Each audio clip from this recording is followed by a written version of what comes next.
coming in, yeah, flex, I just wanna win, yeah, LABB who we running with, yeah, 2233, I'm on 10 again, yeah, state your name, been dope on flame, I just switched the lanes, damn he did it again, I just flipped the pain, stripping and dipping in bass, slab on everything.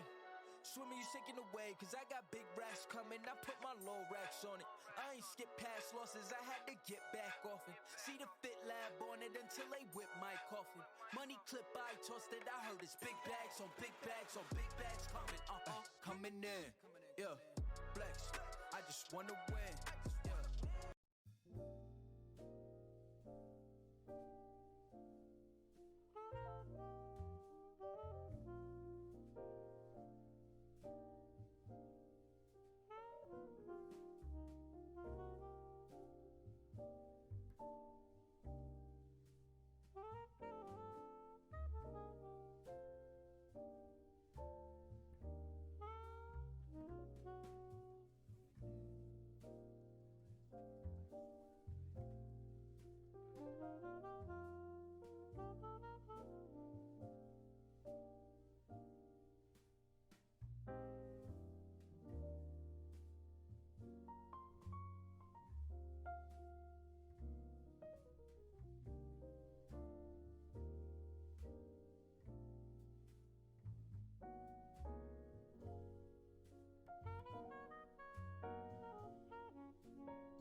All right, guys.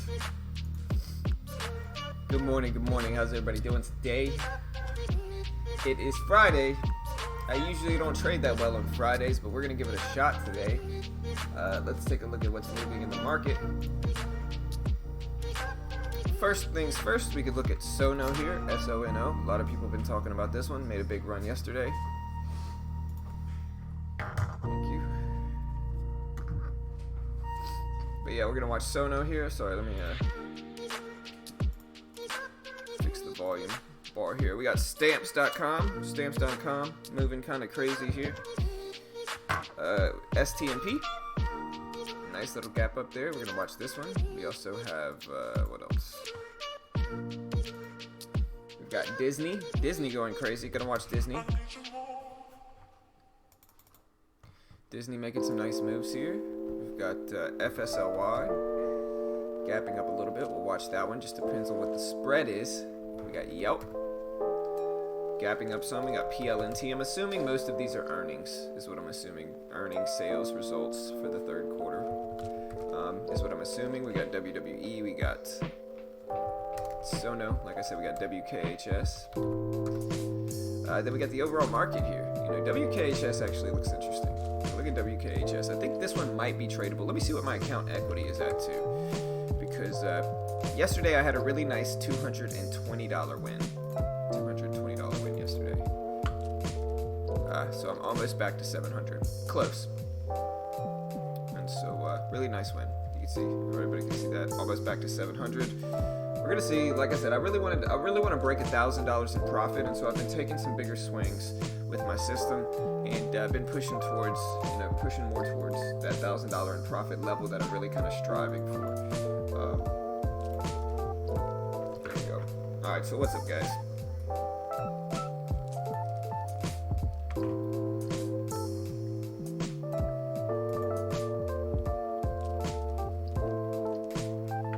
What's up, Aaron? Yeah, CLVS is what I watch too. Hey, Philly, I like to party too, bro. You know? Bad joke. PRTY. Yeah, man. PRTY. We'll see if it bounces. Just got hammered yesterday. CLVS is tradable for us, and so maybe I'll watch this one. It didn't really do much yesterday. It kind of stayed in a pretty narrow range here. So we'll see what happens. Could get interesting. Like I said, the SPY is slightly down today. It's down from 308.18 to 307.90s, and so it's only down like, what is that, like 23 cents?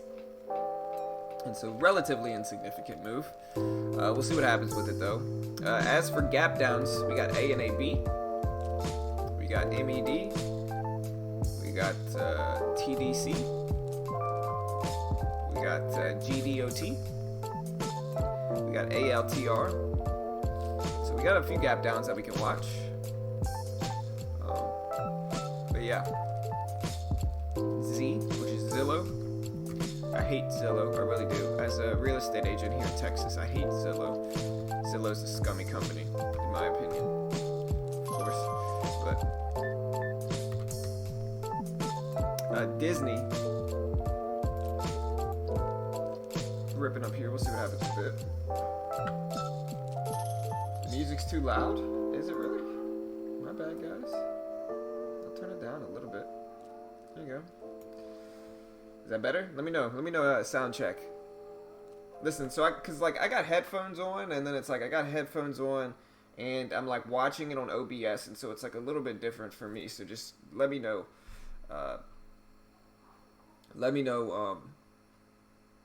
What works.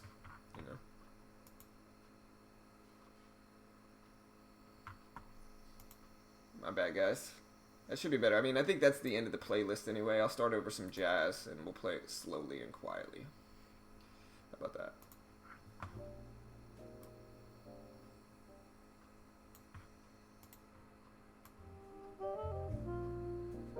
How about that? Is that too loud? Is that good? Does that work? Let me know. Question, is Chesapeake Energy a buy? I see insiders buying and corporate making large purchases. I don't know, man. The only thing I really know about Chesapeake Energy, if I'm being honest, is whenever I signed up for Robinhood and got my free stock, this is the one they gave me. Now it's down to $1. It's down to 92 cents now. So that's the only thing I really know about this. I'm not really, listen, like, there's a few things about our channel here. And, can you guys hear me? Let's make sure the sound is good now. Let me do a sound check. Hold on. I'll be right back.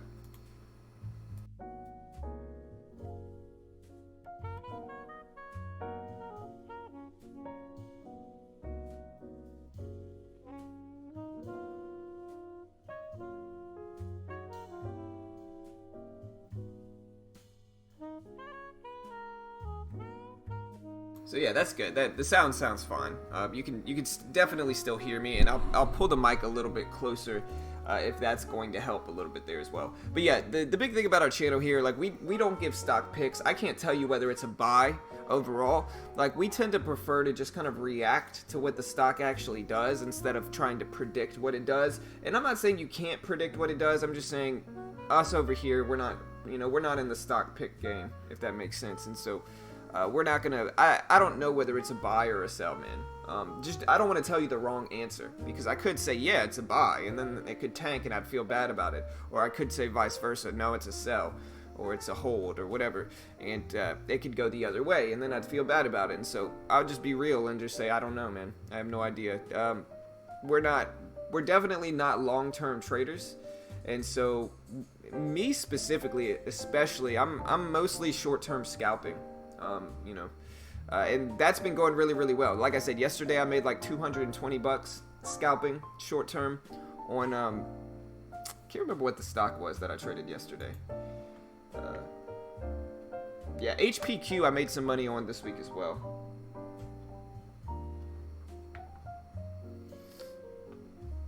Sitting here enjoying a Beyond Meat sandwich from Dunkin' Donuts. It's actually really good. So how's that fake meat taste, man? You know? Like I said, though, here's the issue, though, man. Like, it's a very small niche, and you might not think it is. You might say, well, no, meat substitute is a huge market. And that's true. But I've talked about it before. The problem with Beyond Meat here, in my opinion, is that vegans and vegetarians, and what used to be called vegetarians, whatever they are, right? They are very strict with what they will eat. And basically, if you're cooking the fake meat in the same grease as the real meat, vegans aren't going to touch that most of the time. The only people that are really going to buy Beyond Meat are people that are just trying to eat healthy, but they don't necessarily have any type of moral or, any type of moral opposition to eating, meat. Those are the only people that are really going to buy it. The people that are like pure vegan, strict vegan, that are morally against eating meat, they're never going to touch it because it's still cooked in the same animal fat that the real meat is cooked in. So it is what it is, but at least that's my take on it. And so I think that they're overestimating their market for it. But maybe I'm wrong. I could be very wrong. I have no idea. Like I said, I'm not really a long-term investor. Just from a business perspective, that's what I see. And that's why I think the McDonald's the McDonald's deal didn't work out as well. But again, maybe I'm wrong. I could be very wrong here.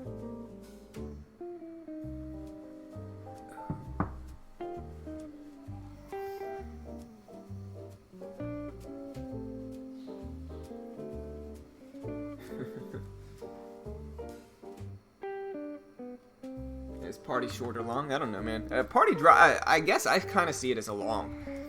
I think that it just depends, right? Party, obviously, has probably got a little bit of a boost during Halloween.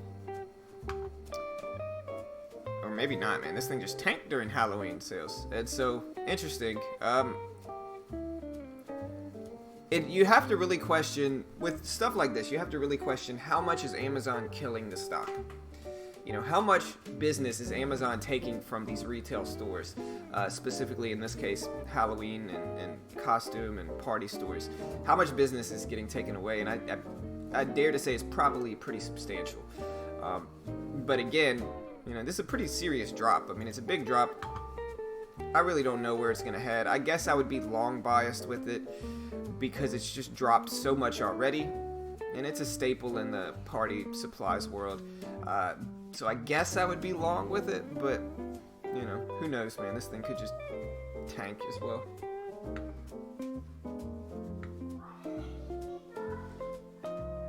Yeah, I mean that's possible as well. Right, exactly, other cousin. And I think if they put out that they were going to add separate equipment, which I don't think they're going to do because I don't think that makes sense from a business perspective to buy new equipment for every store that they have, right? But if they're using the same equipment, they're cooking the vegan meat in on the same grill as the real meat, vegans are not going to touch that, you know? And I think that they are drastically overestimating their market because of that. And, you know, maybe I'm wrong, but it just that makes sense to me, you know, from a business perspective at least.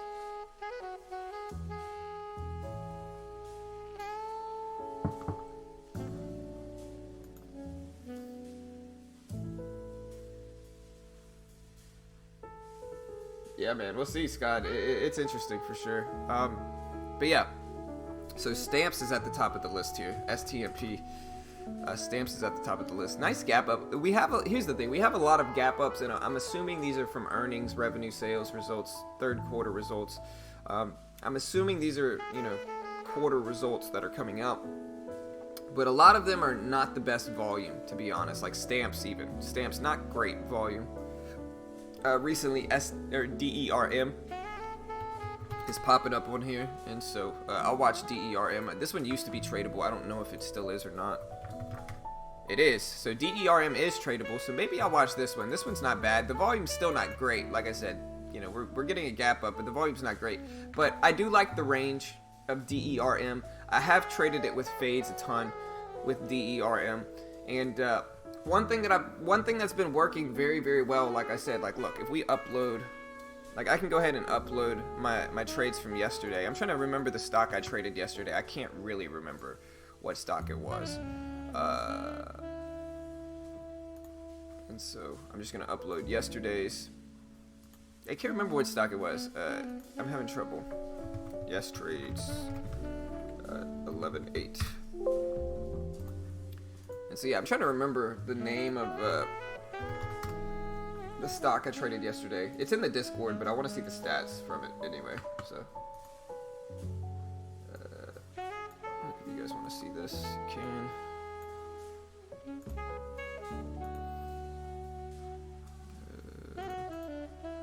Yes, trades 118. West trades 118. I made 120. It was LVGO is what it was. You can see here LVGO. And like I said, if you look on the stats here, I made 130 bucks on HPQ the day before that too. But really nice day yesterday. $220. I'm definitely starting to scale up in size a little bit more. I will say that I'm starting to use a little bit larger size. Let's see so far this week. All right, let's look at this week's stats. So this week, not running that bad. Really not running that bad this week. I'm running at 61.1 accuracy. 61.1 accuracy. Again, my total gains for this week is $345 in gross profit. I don't know if you guys can see this part here, but let me see. I don't know how to get that to work, unfortunately. There we go. Yeah, so Tuesday was my worst day. $118 loss. Average hold time for my winning trades is 23 minutes. Average hold time for my losing trade is 16 minutes. So not that bad. Profit factor of 2.72, so I'm still remaining that really high profit factor. And yeah, so this week is a much better week, even though I did have that losing day on Tuesday. And yeah, we'll see what we get. It should be a fun day. Like I said, I'm steadily pushing towards that $1,000 profit level. That's really what I want to get to, and we'll see what happens here.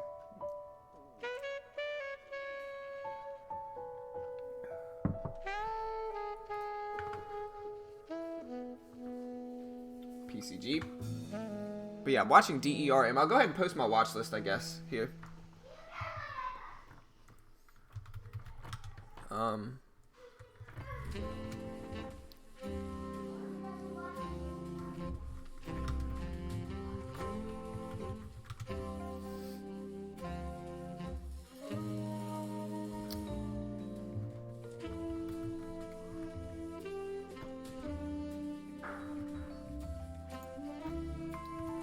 Just looking at some of these. We're going to go ahead and look up some news once I'm done posting this list as well.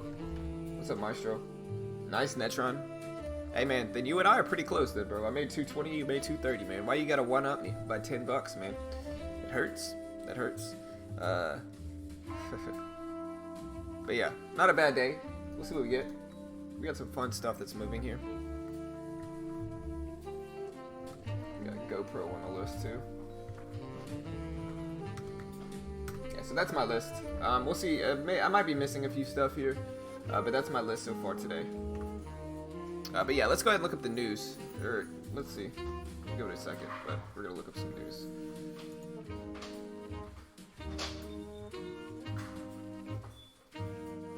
You guys leaving? Okay, hold on. Here, y'all come give me hugs. Alright, I'll be right back. My kids are gonna give me hugs.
Alright guys, I'm back.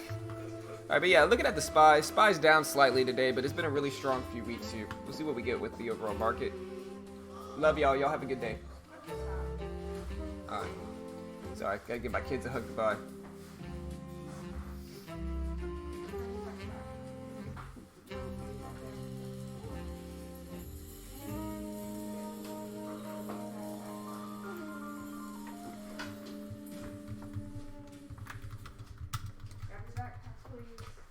Jazz hates you, addedly.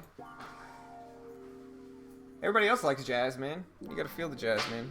It's good calming music. It's good trading music. It really is. It's calm. It's quiet, you know. Me being from Louisiana, you know, I like it. Came But up out the womb of man with everything that you demand. You could say I had a plan way before I had a fan. Some would probably call it luck. I just call it being blessed. You ain't never did the work, but you wanna be the best. Lately I could never stress, never better yet. Might have had a thing for you, she know I'm the better bet. I digress, I let it rest, go and get another check. Alright, the Terminix guys here. I gotta go walk through my backyard in the rain to open up our side gate to my house so we can get in our backyard. Ew, man. I'll be right back. About to go walk through the rainy mud. I'll be back. Let me see where Mitch is at. Maybe Mitch can hold it.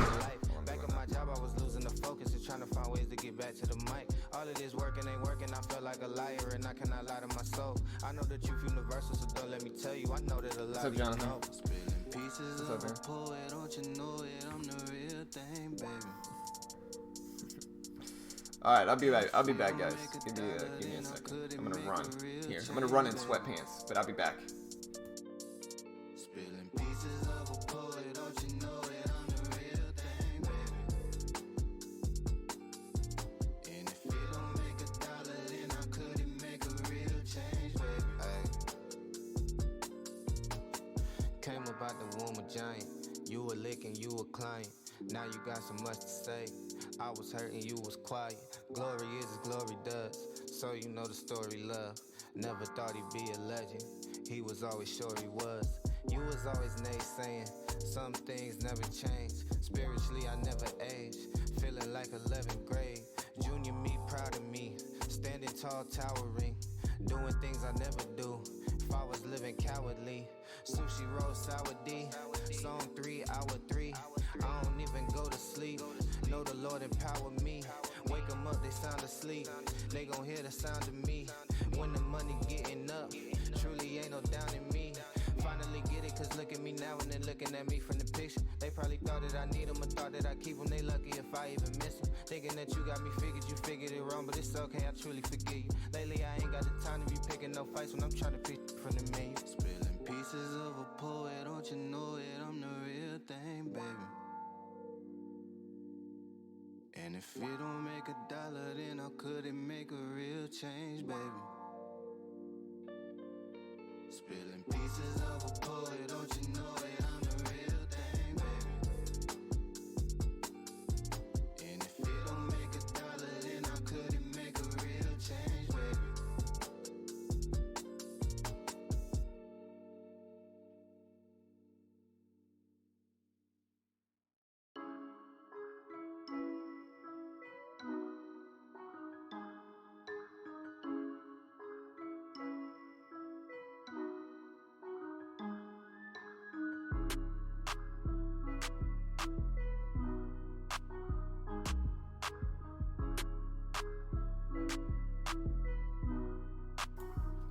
I had to run through the wet and the cold, guys. I had to run through the wet and the cold. And my new Air Maxes, man, now they're dirty. It's all rainy and muddy here, man. I blame Terminex, man. I blame Terminex. Alright. Alright, guys. So, let's go ahead and look up some news since it's that time. I was rudely interrupted.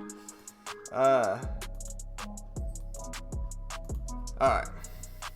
First things first, let's go ahead and look at DERM. One of my main watches today. That's the one we're going to keep an eye on for sure. It's tradable for us on TEFs. And looking at the 1 minute chart, looks pretty strong here. Looks solid.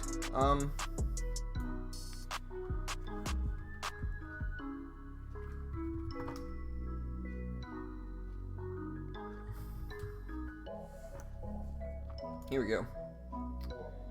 Alright, but I'm not seeing any news on DERM. Let me find it real quick. Alright, so yeah, DERM, it looks like this was third quarter results. At least that came out on the 5th. It's the 8th now. I'm not seeing any news for DERM. So we'll come back to that one if I can find out what's going on with it. We can look at stamps.com here. But I like DERM. We'll see what happens. If you know the news for that one, let me know. But yeah, we got stamps.com ripped up a little bit here. And this one's up after the company reported better than expected third quarter EPS and sales results. And they also issued the fiscal year 2019 sales guidance on the higher end of the estimates. And so it wasn't necessarily above the analyst estimates, but it was on the higher end. And so good news all around for stamps.com. AAXN. Gapping up some here. Let me see what else we got. We're just going to move on. AAXN, not seeing anything. Probably earnings is what I'm honestly guessing here. So we got Yelp. Yelp is gapping up, YELP. And this one is up after they reported downbeat earnings for the third quarter, but they're still gapping up some, which is interesting. We also have PLNT. PLNT, this one looks strong. It's up after reporting upbeat third quarter results, and they also raised their fiscal year 2019 EPS guidance. IOVA, gapping up some. That one's okay. QNST, that one's not as good as I thought it might be. We got OBSV, looks alright. TRUE, so we got TRUE that actually looks pretty strong, and this one is up after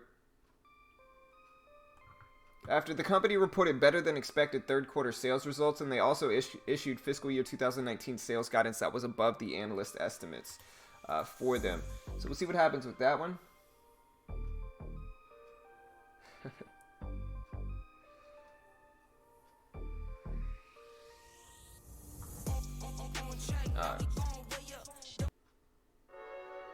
We can either listen to rap, we can listen to jazz, we can listen to country, we can listen to kind of lo-fi, hip-hop if y'all want. What do y'all want to listen to? Coming in. Yeah. I know A-pop. Hey, listen, man, it's hard out here for me, man. It's hard out here for me, bro. 2, 2, 3, 3, I'm on 10 again. Yeah. State your name. Big dope on flame. I just switched the lanes.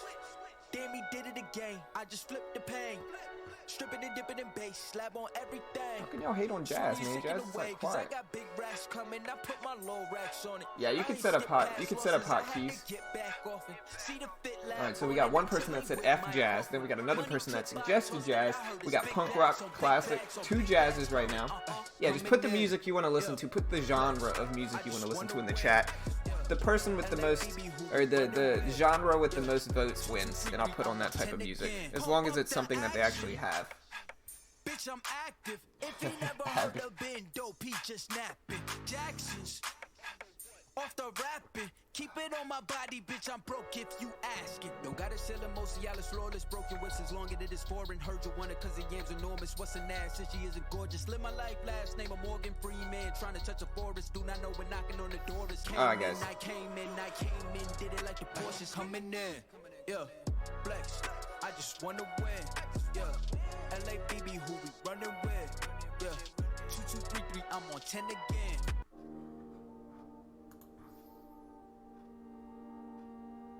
Reggae? I could feel some reggae. Would you guys like reggae? I could like some reggae. It's calm, you know? I could feel some reggae right now.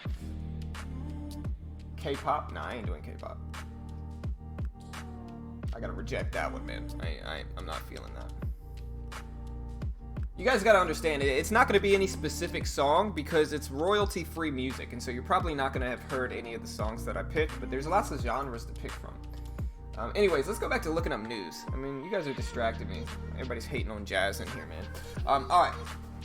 So we got TRUE, which, like I said, the company reported better than expected third quarter sales results, and they also issued fiscal year 2019 sales guidance that was above the analyst estimates. Yeah, so we also have GoPro here, and I'll just see the votes at the end. GoPro's up.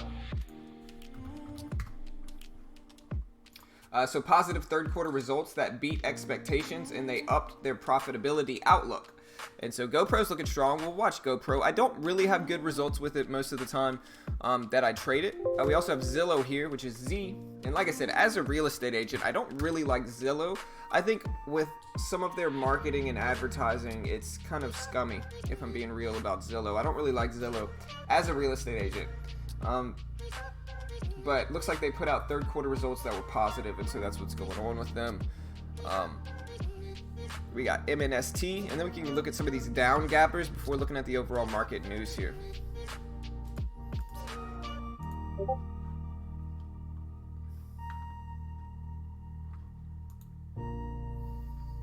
No reggae? I know, man.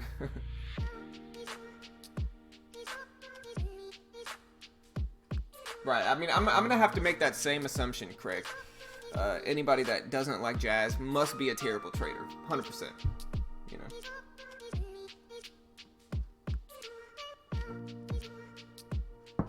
Bro, my daughter and my wife love that song. A-pop, they love that song, man. I think my wife relates to it because my wife has a Invisalign retainer, and like at the beginning of that song she's talking about her Invisalign retainer, and so I think that alone just kind of wrapped my wife in, and she's like, oh, you know, I can relate to this person. Alright guys, but we're gonna move on here. Alright, but yeah, MNST Monster.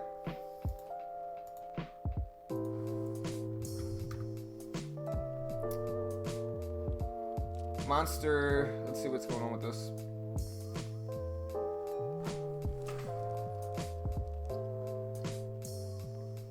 I hear people outside. I hear people outside my house. What are they doing out there?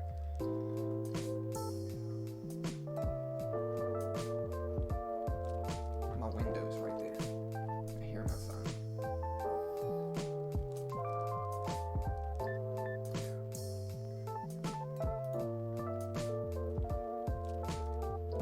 I don't know where Mitch is, man. I don't know where Mitch is.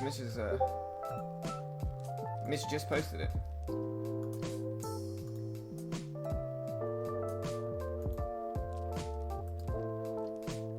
IRWD. Alright, I got you. Yeah, Monster, I'm assuming it's third quarter results as well. Then we can look at some of these gap downs here. Yo, what's up, Mitch? Alright, but yeah. This one looks alright. Just a small range, unfortunately, for me. The range is what, like 15 cents for a day? It's just a little bit too small for me here. What's up? What's up, bro? Look at Derm. Mitch, look at Derm today, man. Check that out. Derm's looking solid. It's tradable for us. I'm definitely watching that one. But yeah, this is one of my favorite ones. And we've traded this one, and it fades nicely. At least it did the last time I traded it, which must have been about a year ago, honestly. And so we'll see what happens, but gotta watch Derm for sure. Now we can look at some of the gap downs here, specifically MED. Most of the gap ups are earnings, and I'm guessing the gap downs are going to be similar. Most of these are going to be earnings gap downs. So MED is down after they put out third quarter results that missed the forecast, and they also put out 2019 full year guidance that was decreased. And so MED, bad results, like I said. We'll see what happens with that. We also have ANAB, which is gapping down pretty seriously here. Is this a split of some sort? It looks like a 4-to-1 split. Let's see. Nope, it failed to meet their primary endpoints in their studies. So bad results, not bad financial results, but bad study results for ANAB. They failed to meet their primary endpoint in this bio drug apparently, and yeah, it's gapping down massively to show it. We'll see what happens. Maybe it's done for. We also have TDC. TDC with a big gap down. We can look this up as well. There's a newer one that shows me what's moving.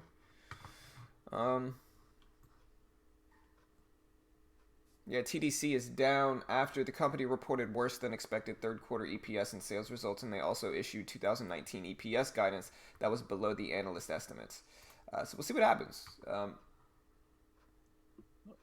right. Now we just got the market news. All right. Before you do market news, I'm going to go into a couple stocks here. Okay. So we got first one I want to talk about is going to be, let's go into the video game section here first. Activision? There's three. You got Activision, you have Take-Two Interactive Software, and you also have HERE. All three reporting today. Well, yesterday.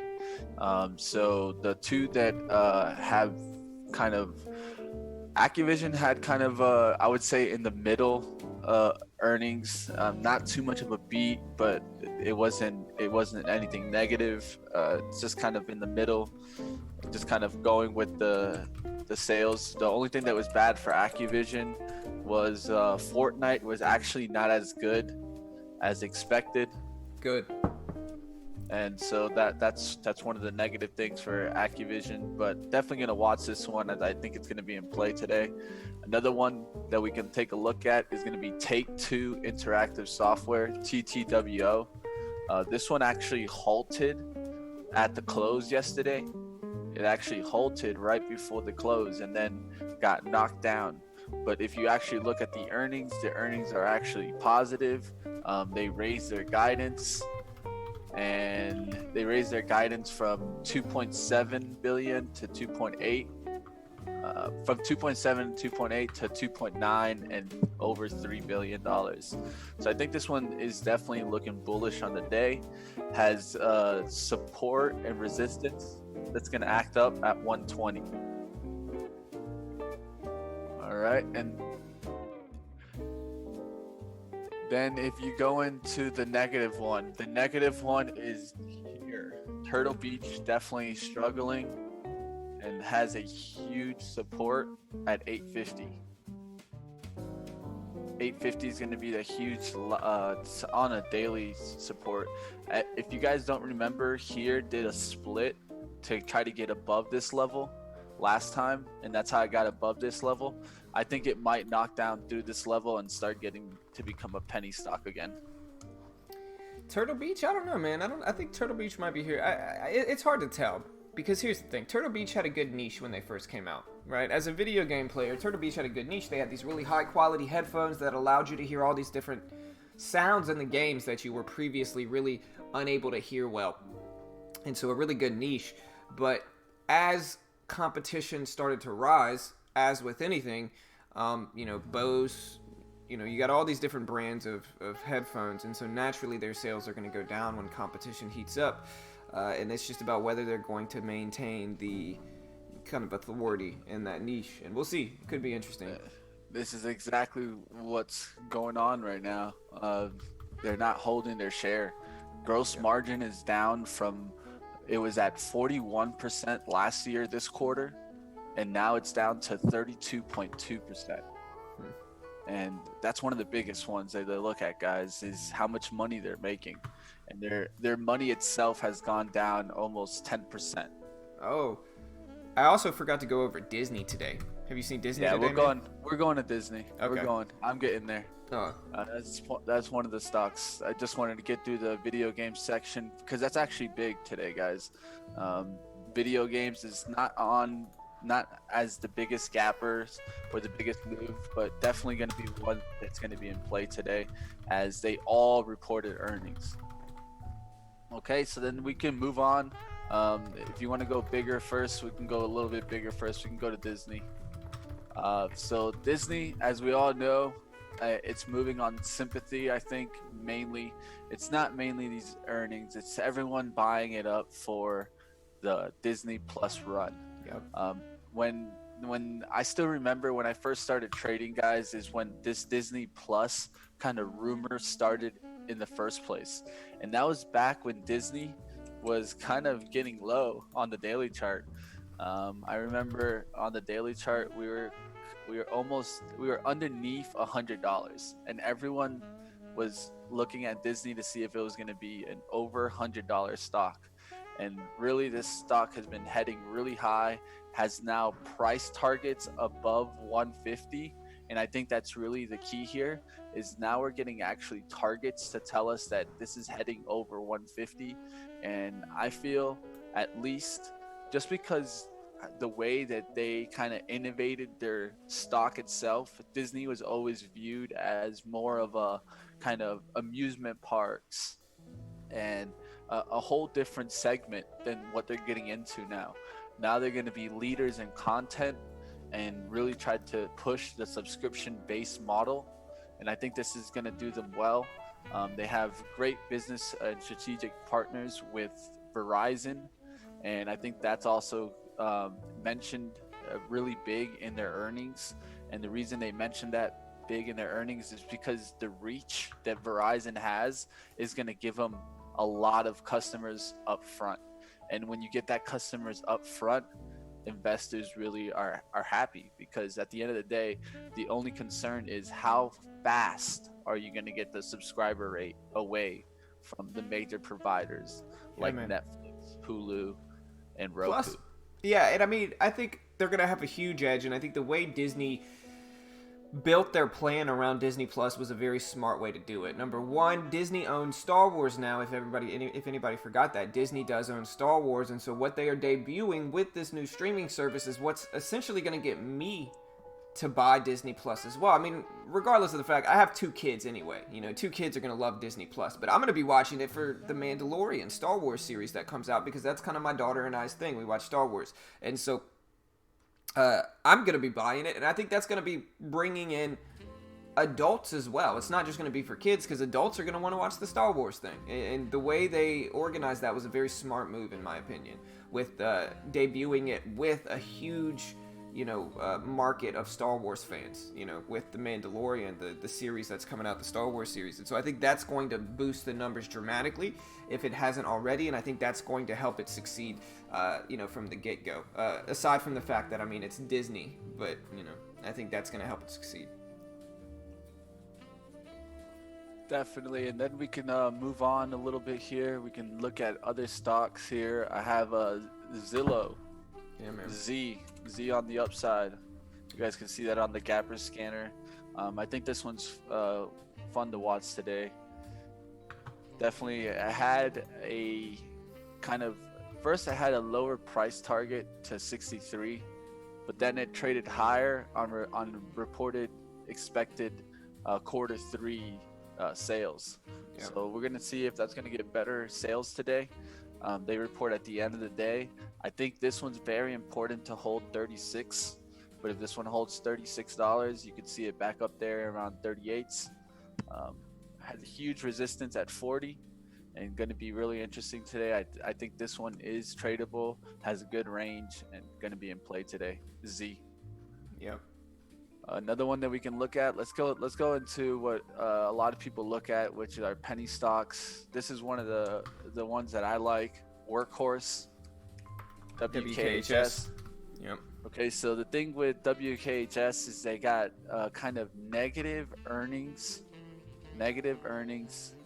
but they did get a good deal with Lordstown's Motor Group. So they pretty much announced an acquisition of a GM manufacturing complex.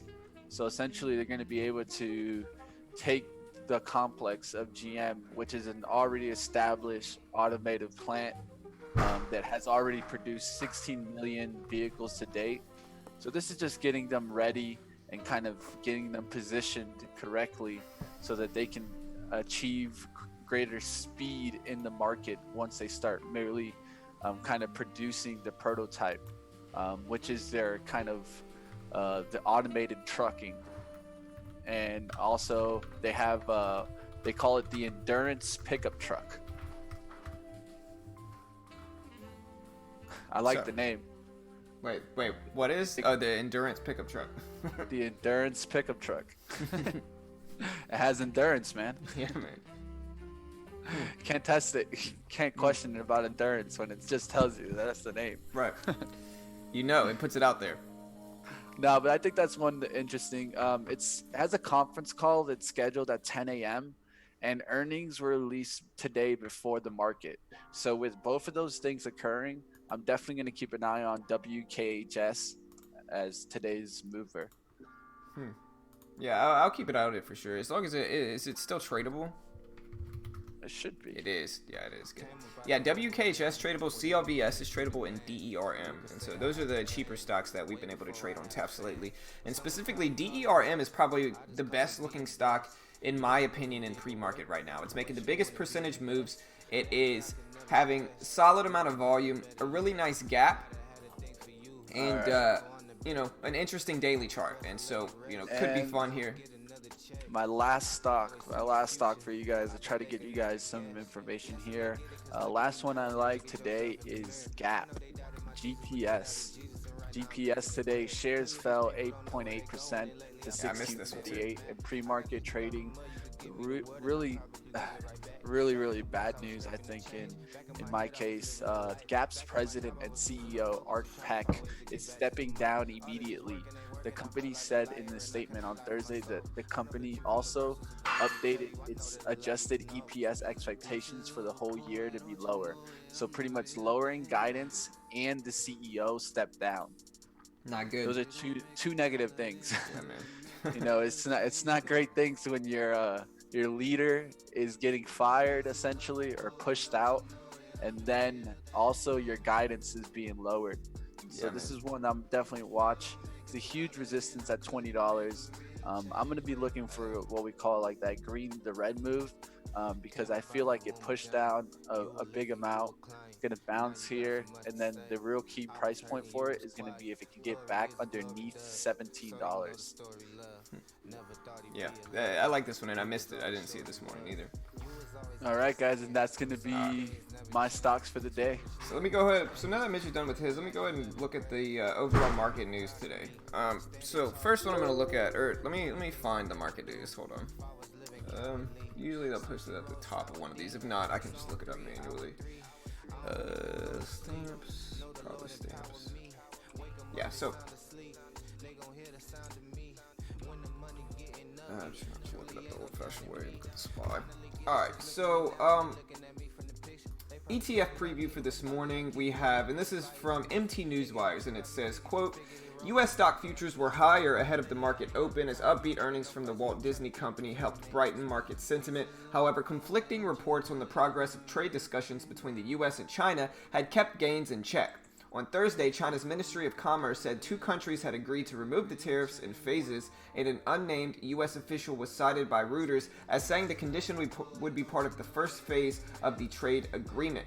By Friday, various media had reported the decision faces fierce opposition from some U.S. administration officials. A White House trade advisor in an interview with the Fox Business Network said no agreement on the elimination of existing tariffs has been reached yet. And that is end quote. And so, yeah, market's down a little bit here.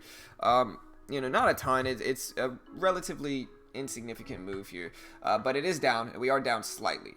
We are down at this moment. It looks like we are down about 30 cents. And so we'll see what else we got today. Looking at the other sectors in the market here. Consumer is the power play per MT Newswires, and they have some ETFs like XLP and VDC, but those were quiet. The SPDR Select Consumer Discretionary, which is XLY, were also inactive. Disney is what's really propping the market up today with the huge moves. It's up over 4%. As they put out fiscal year fourth quarter adjusted earnings and revenue, but again, a lot of it has to do with Disney Plus, I think, as well. And we also want to look at how Roku, one of their competitors, is going to be influenced by this. That's something that I think people are missing out. Roku and Netflix. Because here's the thing, I don't really watch Netflix. I tend to like Amazon Prime, and I tend to like Hulu. But my kids like Netflix. My kids like Netflix. And so how is this Disney Plus going to affect us? We might even cancel Netflix if my kids like Disney Plus more. And so we'll see. And those are interesting kind of dynamics to kind of look at as well with that. We got the financial sector, which is quiet. Main Street Capital, which is MAIN, is down 1% or so. We got technology sector, stamps.com. So interesting day in the market. We'll see what we get today. Should be fun. GERN is your stock daily. I remember GERN. I traded that one a lot in the past, but for the last 6 months at least, it's been very dull, boring, slow, very small range. Like yesterday, overall, it moved about 9 cents. And so it's just not one of those ones that I can really day trade. Now, for investing or swing trading, it might get interesting, but for me, day trading, it's just not, it's just not my niche, not my style, not going to work. It's just not a big enough range. I would have to take too big of sizing to really attack it. But yeah, FSLY is another one I don't know if we talked about, but this one's gapping up from 1890s to 2165. Could get interesting. Right, MICT is popping up.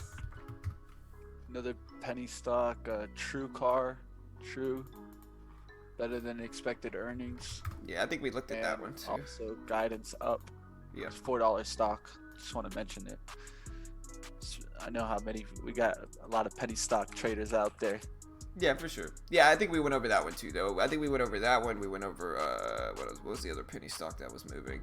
OBSV, and we missed CIEN or SIEN though. And SIEN doesn't look that bad. It's less than $8 now. Let's see if I can find the news on it.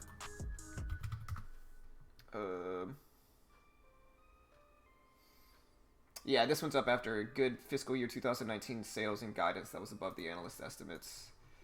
Let's see what else kind of music we can find here. There we go. What's up, Eagles? ENG. Yeah, look at ENG. I missed that one completely.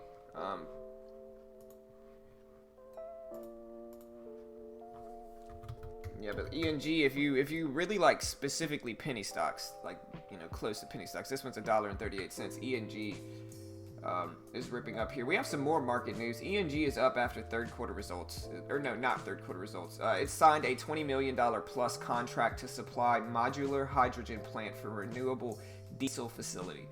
So it reached a contract, really nice contract for ENG. And we'll see what happens if you like those. We also have some market news that I see here that they decided to show me now. But yeah, we're looking at the SPY. Basically, same thing I kind of talked about, and this is from MT Newswires for the overall market.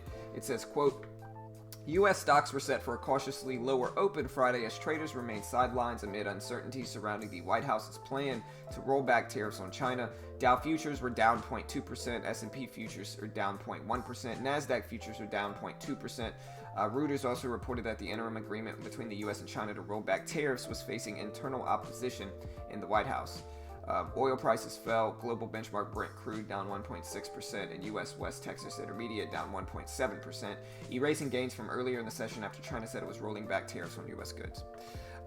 So slightly lower morning, not drastic or anything like that, relatively insignificant. We'll see what happens, but my main watches today are DERM. I'm going to watch CLVS as well, just because it moved a lot yesterday, and then I like the one Mitch talked about, WKHS, and aside from that, of course, I'm going to watch Tesla, I'm going to watch Netflix, and I'm going to watch Disney, because if I trade the other technology stocks well, maybe I'll be able to trade Disney well too. We'll just see. I don't think this one really fades that well for at least the way I trade them. And so we'll give it a shot. We'll watch it. We'll see what we can get. Yep, let's see what we can get. I'll be right back, guys. So Mitch, if you want to hold it down, I'm going to run to the restroom real quick before the bell. All right, guys. What's going on, traders? How we doing out there? What's up with the workhorse? Check out the workhorse. A lot of people like this stock long term.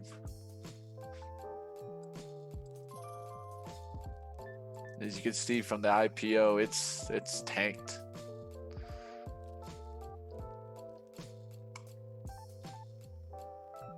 I think today is going to be an interesting price point, $20 on Workhorse. This one moves fast, big range. But a lot of traders like this one for the long term.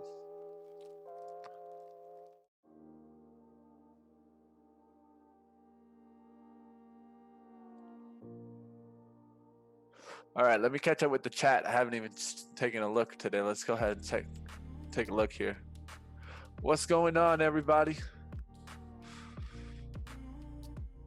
WKHS, yep, definitely gonna watch that one.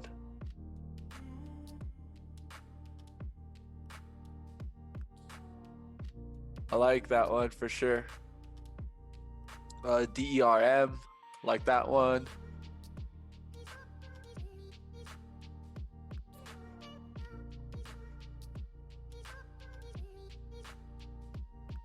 All right, guys. You guys ready for the open here? Let's go ahead and nail this today.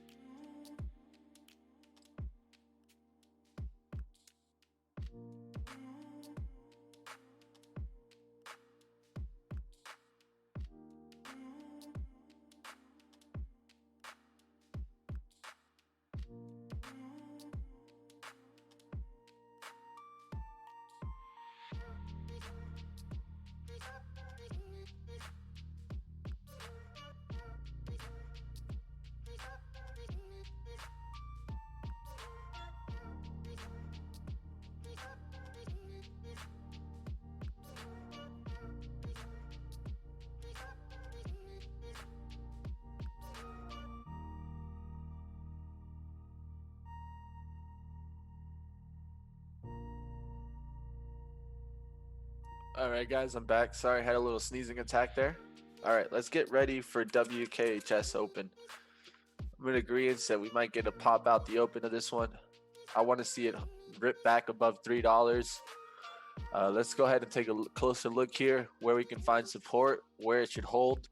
I'm looking at 280 being a big price point that I want to see it hold on the plus side.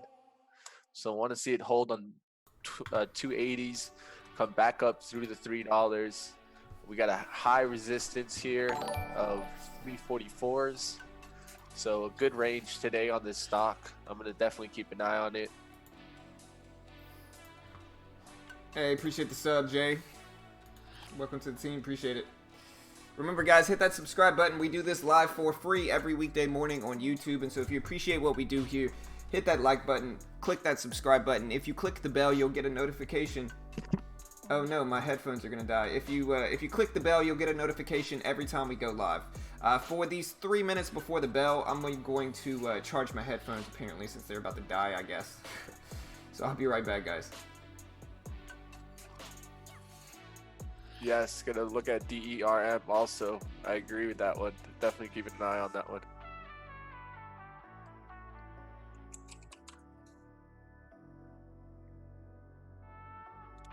Yes, DERM definitely in play here. All right, guys, with DERM, guys, I'm seeing a support at 820. If we see a big drop to 820, I'll look to see.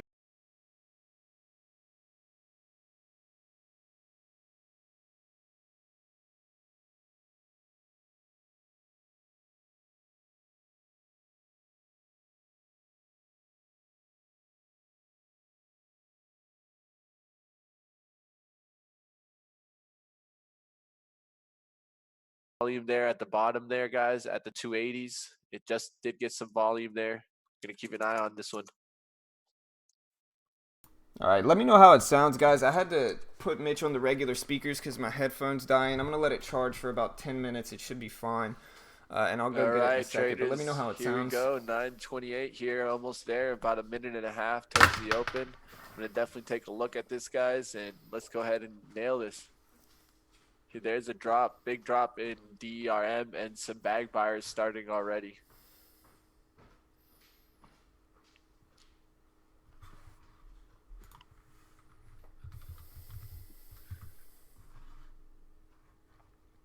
All right, let's see. Let's. If you're get this talking, Mitch, I going here, can't hear guys. you, so my bad, bro. I'm trying to get my headphones set up.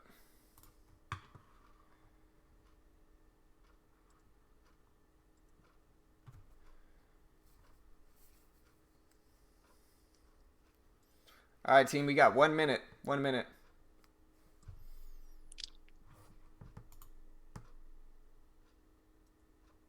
There we go. I know, I guess they were on already.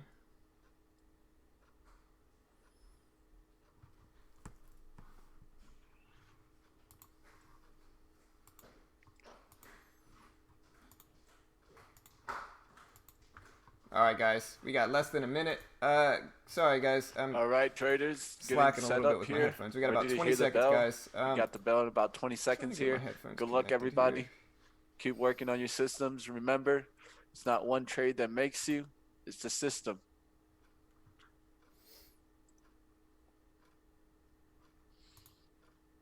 All right, guys, we got some All right, big guys, here's the bell. sizings Good starting luck. to come in on Workhorse at 308 and 310. I'm going to look for a quick pullback here towards the 280s to look for a red to green move. I want to see this push down There we here, go. get some bag buyers back through $3. All right, there's the bell. We got Disney dropping a little bit If I here. do take Workhorse right now, it's going to be with smaller size, and then I'll look to size into it as I get There we the go. move. All right. So I think I'm good here. Let me make sure. Let me put the desktop audio. There we go. All right, I got you set up here. All right, say something, Mitch. Yo, Mitch, you there?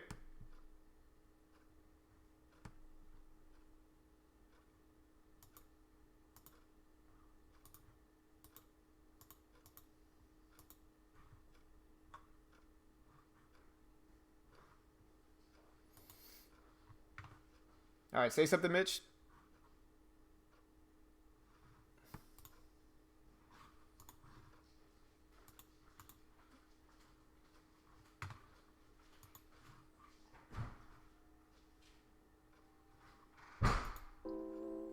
Oh, what's up, Mitch?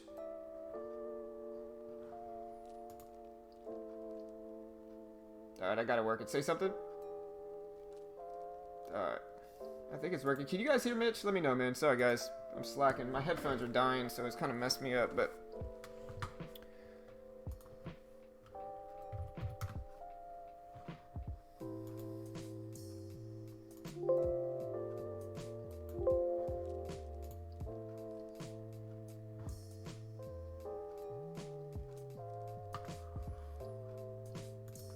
All right, SPY is down today. It's down to slightly, but it might rebound here.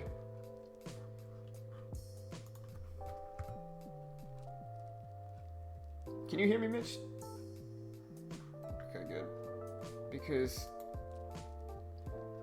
I see the music's playing, but I don't hear it in my headphones. Maybe the volume's turned down or something. Let me see.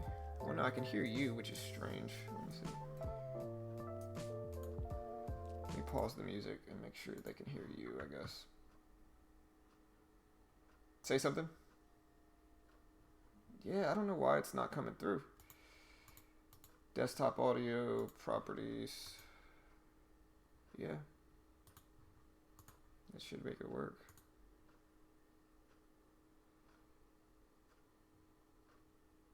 Oh. Alright, say something? Yo, yo, yo. There we go. Alright, I got it. Alright, like I said, let me know if you guys can hear Mitch. You should be able to hear him now. What's up? There we go. All right, guys. DERM above 9 and then held 9s. Let's see on the pullback here to 885s.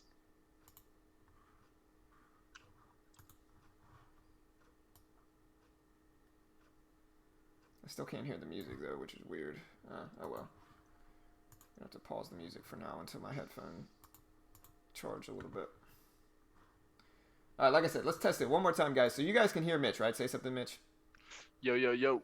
Yeah. What's going on, traders? You should be good. It's showing up that they can hear you, so that should work. Let me know if you can't hear Mitch, guys. All right, guys. Thinking about taking a trade here on ETSC. Let me get my trading set up. There we go.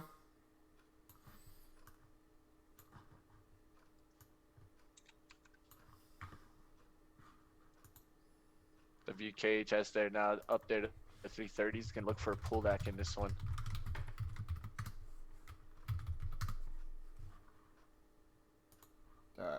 Yeah, look at True. True ripped up here this morning, guys. Look at TRUE. TRUE with a monster rip here. Pulling back a little bit, but a big rip. We also got... I like that one. Let's see. The VWAP. It's pulling back right to the VWAP, too. I doubt it's tradable for us. Disney... No, it's not. Workhorse is, though. What is the other one?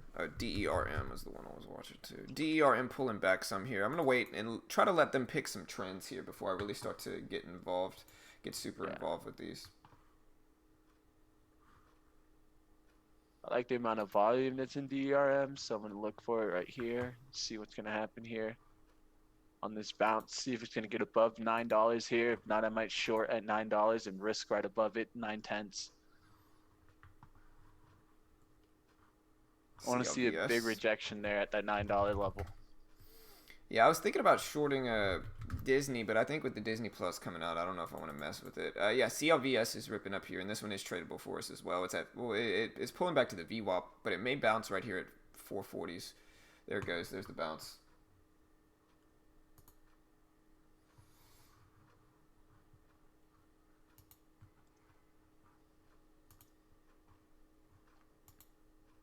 You could look at maybe Fossil 990s, but it's a short, small trend.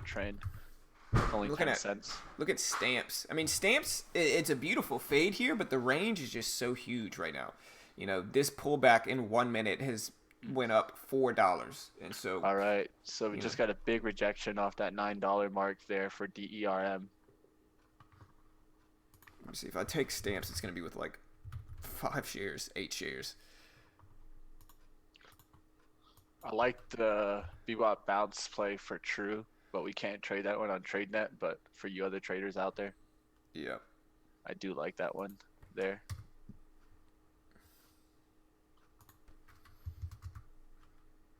For the VWAP bounce play. Yeah, I might jump in Stamps here with 8 shares. Let's see how 8 shares gets me with Stamps. And with 8 shares, looking for a VWAP fade. You know?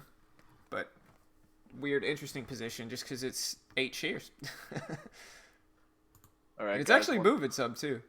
One that I'm liking is Zillow. Zillow for VWAP rejection needs to come back to 37.36. It looks like that one's heading down with some good volume there. Want to bounce here towards the kind of 40 area, and then I can get in there. Ooh, about to get squeezed out of Stamps here. Just a big push, huge range, very difficult to trade, but holding it very close to exiting.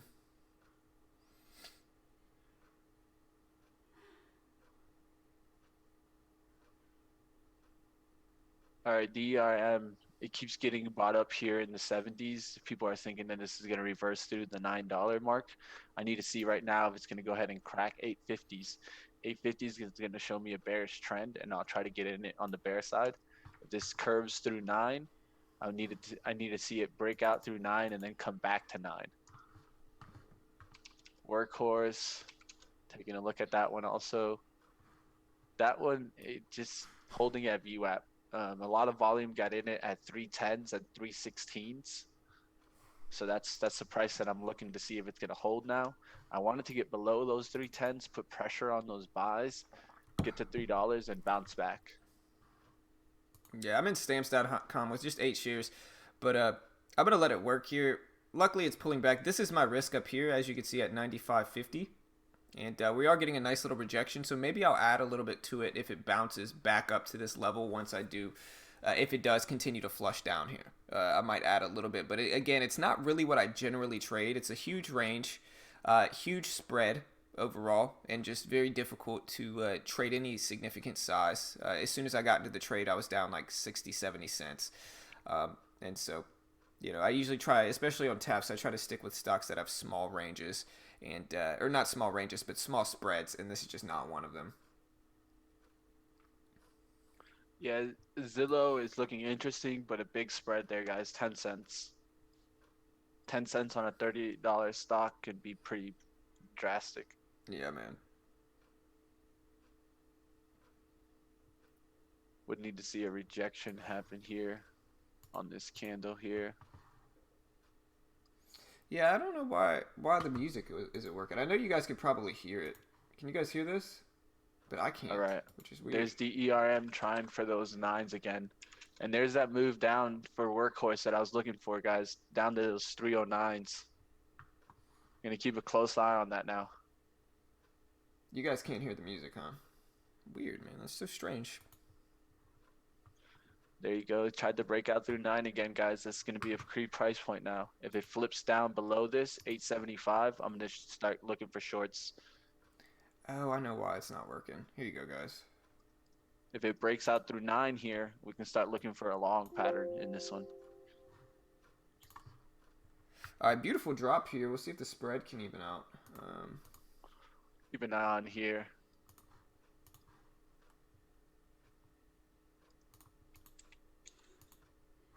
All right, I might add another little bit here.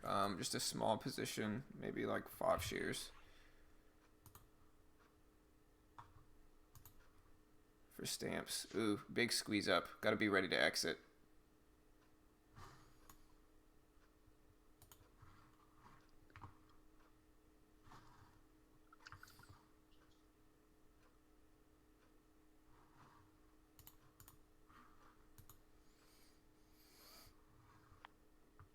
Yeah, the music's not working. I don't know why.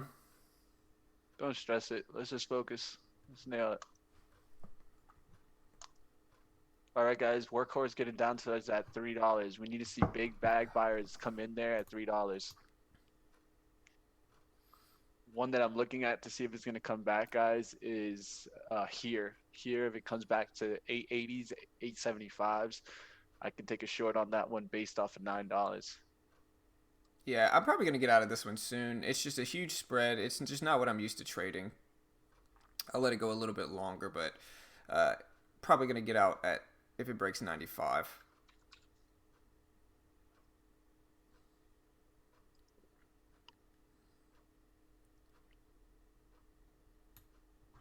All right, I got squeezed. Oh, I got faked out, but it's okay. I'm just exiting stamps. It's just too big of a spread. Too much risk. Yeah, it's just too much risk. Well, it's not even much risk. It was a small risk. I was still only risking like 20, 30 bucks. But I think that it's just not my style and it's not my niche, and it had me uncomfortable. And so I'll take the $15 loss and just be done with it. That's yeah, more than fine. Yeah, I'm going to go get my headphones. They should be charged enough to last for the rest of the stream, so I'll be right back. All right, guys, looking for a bounce in urban here. Bounce in urban towards 30-21s. We'll short here if it bounces up towards 30-21. We'll see if we get that bounce. Seeing GPS come down to it did a green to red move. We'll look for that one to really crash down here. That one with the real negative news catalyst.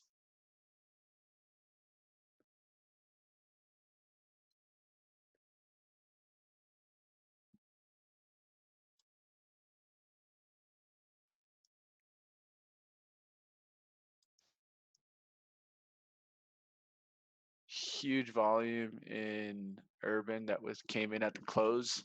It was about almost, what is that? It's 260,000 shares that came in at the close.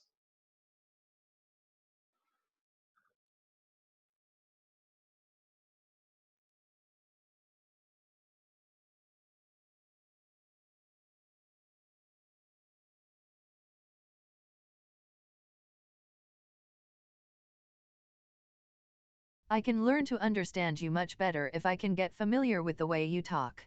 I need your permission to help. We're gonna see if we can get past it. You're breaking up a little bit, Mitch, and I was switching headphones, so I got my headphones back. They're charged now. But yeah, you broke up over. It was breaking up over that last part, man. DER Urban with a nice fade just didn't bounce back for me one bit. As soon as it touched the VWAP there, it just faded down. All right.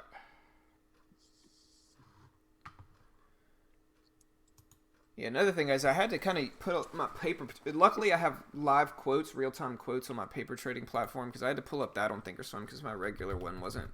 It would just go out every time I started up my Thinkorswim this morning. So I still don't mind Stamp. I mean, it's not a bad pattern for like a fade. It's just this stock already on the day. We're 15 minutes into the day, and the stock has a $8 range with a 90-cent spread. Just huge. One that faded in a big stock today, guys, is JPM. I'll look for that one to come back. That one faded really nice there. I'm looking at Monster here. Monster doesn't look bad. Not as big of a range as Stamps.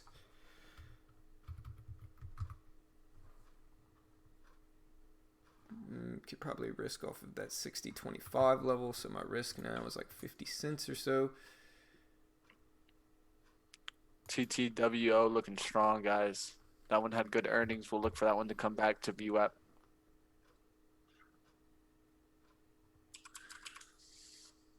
All right, DERM might look to short right here, guys. Oof, look at that. Right when I say that, look at that drop. Look at that drop. Ah. I was looking for that one to reject that 9. All right, let's see if we can get a bounce to 80s. I'll definitely short it there, but nice drop there for DERM. Yeah, I'm in Monster here. I'm slowly scaling in with a little bit. I got 30 shares right now. We'll give it a chance. Risk is just up here at 25, so it's very small risk. We can put the music back on now. Yeah. As soon as that one curved underneath, the VWAP was trying to get short there, but it just faded down with a nice 30-cent candle there. DERM looking for it to come back to VWAP so I can short here.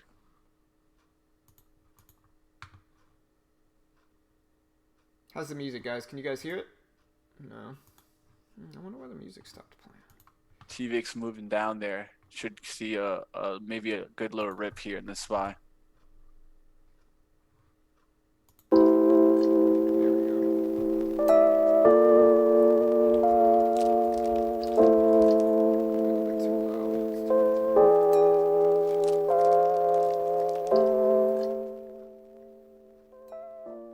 Yeah, DERM doesn't look like it's going to come back to that 880s. It's holding down at the support.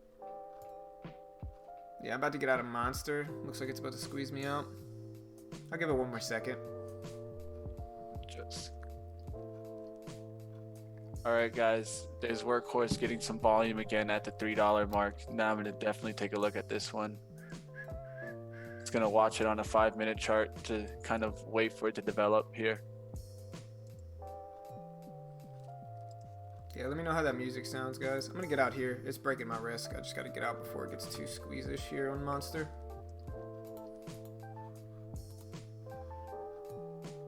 Yeah, Yeah, no, sorry. When I first turned it on, it pushed up a little bit too much for the volume, but I got it working now. Let me know how this sounds.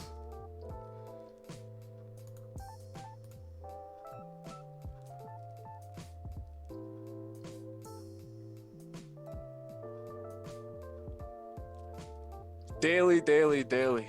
I agree with you on DERM. Ah, look at that fake out, man. Should have maybe attacked that VWAP, but didn't attack it. CLVS is looking super strong. Look at CLVS.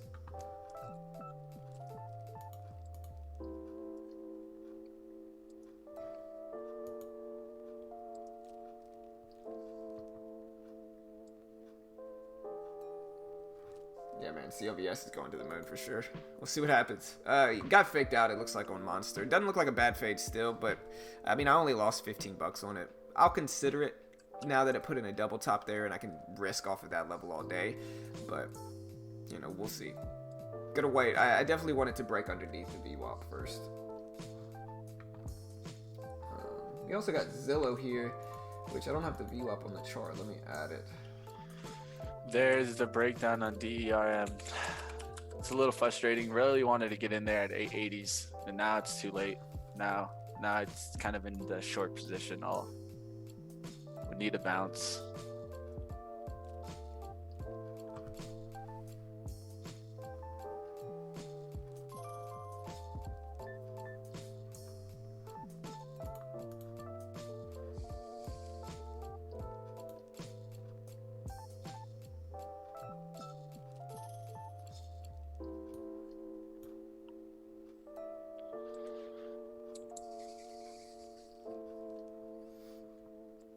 Yeah, there goes Monster. Maybe I'll get stubborn with Monster and take another little position here of like 15 shares. This is back where my entry was. I'll short here with 15 shares and then maybe add a little bit to it. Just because, like I said, yesterday I ended the day up like 220. And so I have a little bit of cushion on the week. I want to end green, but I'm also trying to build my account. So we'll see what we get. Maybe I'm getting stubborn. Now I can just risk off of that double top level, though, that I got faked out on, which is fine, I think. Later, Rudy. Have a good day, bro. Alright, guys, short here on JPM. Had to get off DERM because I missed my entry there.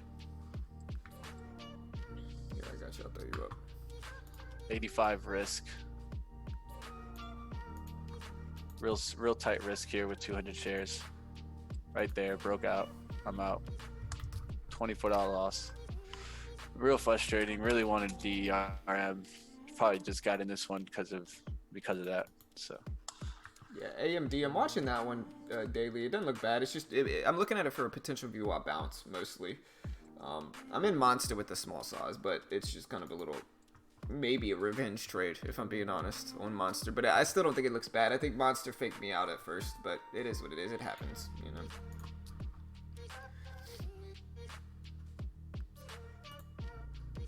Still holding it. I mean, I don't mind maybe adding another 15 on Monster if it starts to bounce back up here.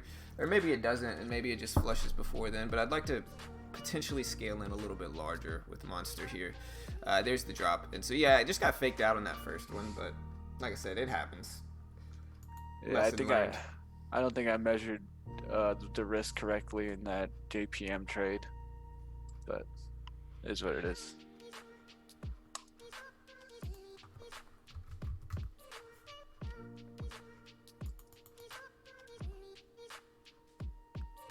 We're down to 70s. Like I said, maybe I can add another 15 shares, but we need a little bit of a bounce, at least up to like 85 for Monster here. I don't mind it. I really kind of like the pattern for Monster here. So if we can get a nice little bounce, I'll add a little bit more to it.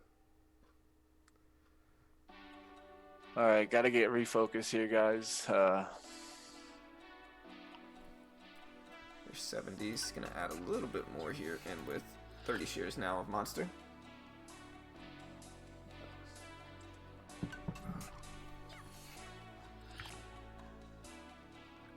Yeah, hang in there, bro. It's only, 20 minutes in the day. We still got lots of time.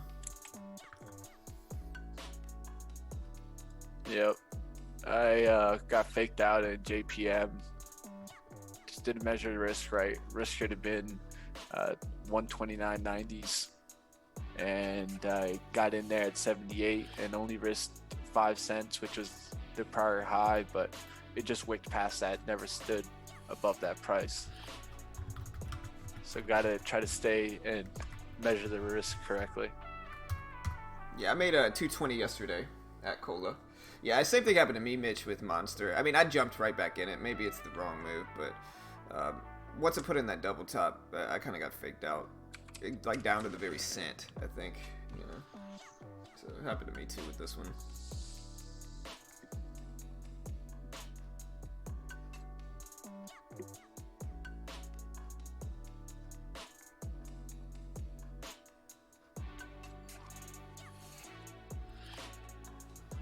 $60s. I'm considering adding a little bit more to this one with Monster as well. I mean, it's just a small trade, but kind of scaling it with sizes of 15 shares. I just like the pattern. And if it can pull down to 20s, I'll take a little bit. What's the SPY doing here? SPY ripping up.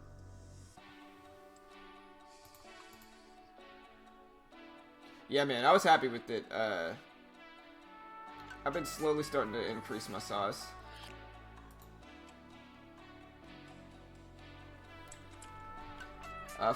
Vise, for limit orders on taps, man. For limit orders on taps, there's a 3-cent rule. And so you're always going to get filled with limit orders 3 cents away from your initial order. And so that's why I use market orders. Limit orders are, you know, so. And I always try to find like small spread stocks if I do it too. Because, yeah, there's a 3-cent spread rule, which I'm pretty sure they implemented because that guy was just trying to take advantage of trading in between the spread. All right, well, we got a nice little move up here or a move down for Monster here, down to 42s. If we can get a little bit more, I'll take some profit off. But yeah, I realized immediately that I got faked out. All right, I just took half off there.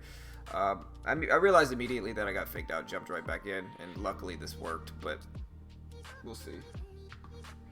After fees, I think I made, let's see, I made about 120 bucks, or no, I made about 150 bucks, which isn't that bad with, you know, considering the sizing I was using and, you know, how much I traded yesterday. I traded a bunch, but I still netted over $100.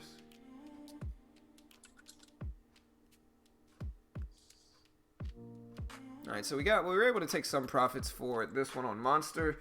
We're going to give it a little bit of time here, see if we can get a little bit more gains from it. Just a small win so far, but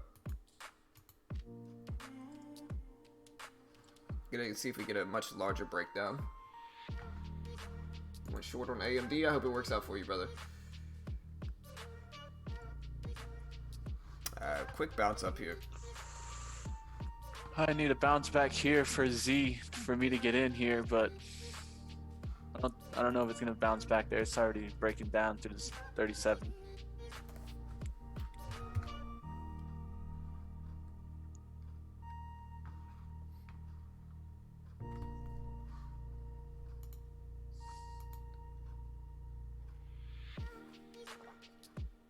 Yeah, I mean, and I've been trying to take some bigger swings. Like I said, I'm almost to $700 in profit in this account. I'm trying to really push up to 1,000. I want to break 1,000 in profit. That's been my goal for a long time, and I've been trading pretty small, and so it's taken me a while to get there. And I've been kind of in limbo, having a few tough months, but still in the profit, still pushing, and you know, not in any super, you know, big rush to get there.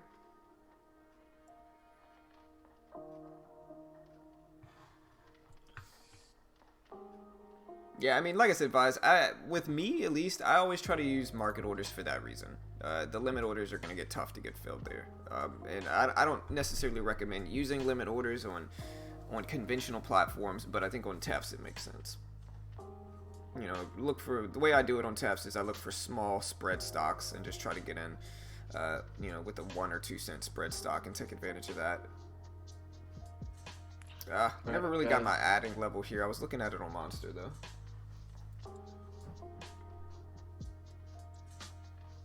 Gonna look to maybe get in here on Z. See if I can get a good fill here. Yeah, I'm in little baby size on mine, so if you get in something, let me know. I'll throw you up. Will do. All right, guys, in there with 100 shares. Look at the ad here.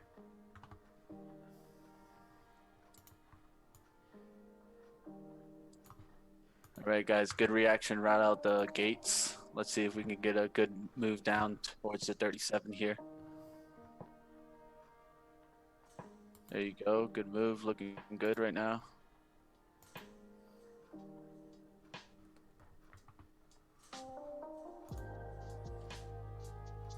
All right, that's a good reaction right there. Now down to 28s here.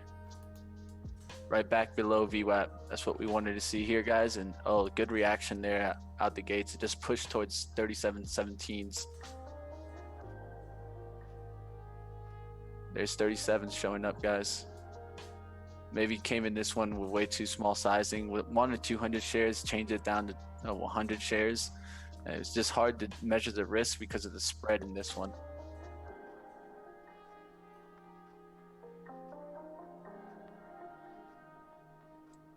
You know, part of the problem with grabbing lower share size is that you have a tendency of not taking the same cents per profit that you normally would with a bigger share size.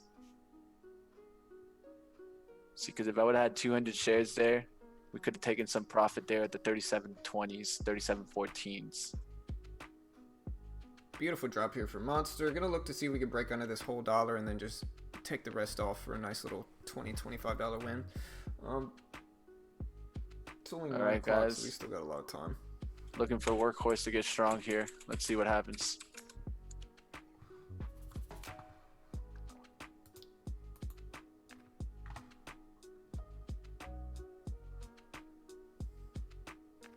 Trying to see if Z wants to break 37. All right, guys, some big share size just came in it. So just want to see what's going to happen right here. Nice little drop below the whole dollar here. Completely missed it. We'll give it that chance to break down. Only holding 15 shares, so might as well. Yeah, hey Rudy, try to put all that in one message. No need to put like 5 messages to say one, line of stuff, brother. So try to put it all in one message. It'll crowd up the chat last man, if that makes sense, brother. Yeah, it'll look less spammy if you put it all in one message. What happened on the SPY? SPY massive drop here, which is probably good for me with Monster, but a huge drop in the SPY. I'm guessing some type of catalyst news story came out. Let's see. All right, guys, might get squeezed out here over 37.50s.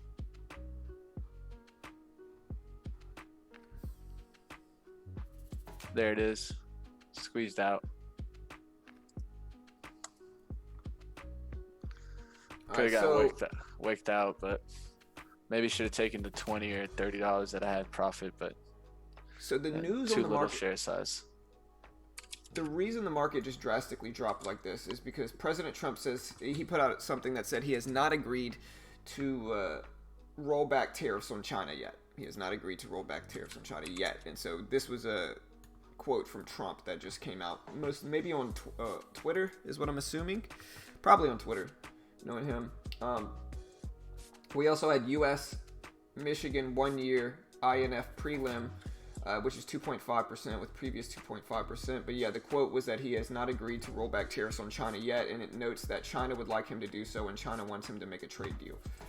So that's causing some negative sentiment in the overall market, and this should be good for me in my Monster trade. So I'm just gonna give it a second here. Monster's a pretty big cap stock, CLVS is actually pulled right back to the VWAP here as well. So CLVS is actually pulled back to the VWAP here as well. And so maybe it's going to bounce, maybe not. All right, guys, paying attention to TVIX right now. Might try to take a VWAP bounce play in this one. Looking for a move right here towards the underneath 60. And I'll take some share size. Hey, listen, man, I'm happy to help, brother. I'm happy to help Luke, man. Luke said, I'll be honest, John, I used to think that there was no way to really be profitable on large cap stocks because of the algos or smart money or whatever, but I've been so much more profitable with them. I'm telling you, bro, people don't understand, man. They don't understand. Like, penny stocks are advertised to you because they're the easiest to advertise. Long here, TVIX. Long here, TVIX. Because they're the easiest to advertise to you. You know, that's why you see penny stocks getting pushed. That's why you see courses on penny stocks, is because they can flash traders, new traders, 1,000% gain, and traders will eat that up and they'll buy their course, right? But mid and high cap stocks are more consistent, more reliable, easier to analyze, easier to back test. And so there's just a lot more benefits, in my opinion, for mid and high cap stocks, but it's all preference.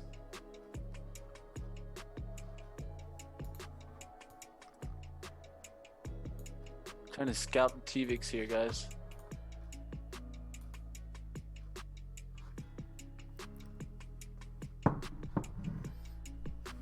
Right now, I got to hold towards that low. Need to get it back above 65 so I can take some profit.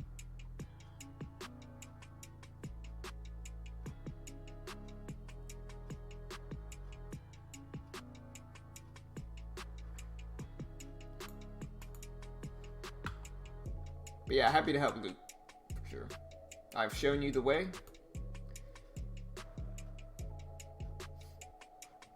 Great. Well, now you can buy my $1 million course.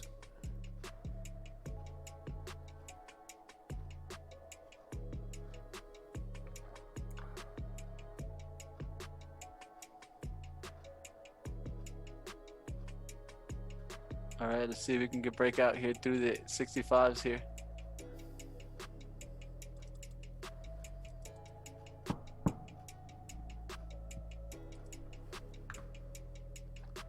Just need a little lift here and I can take some profit here.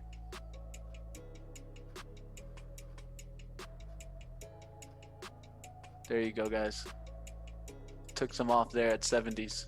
500 good, off man. there.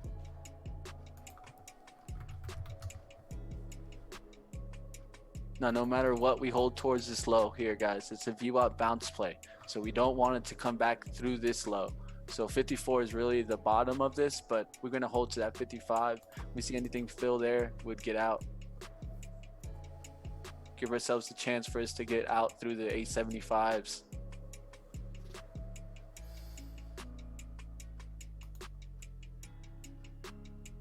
Just playing the sentiment, the buy the pullback. Yeah, man. Buy the dip, bro. Put it out in our new course called Buy the Dip, man. This was it, bro. Yeah, man. Buy the dip, man.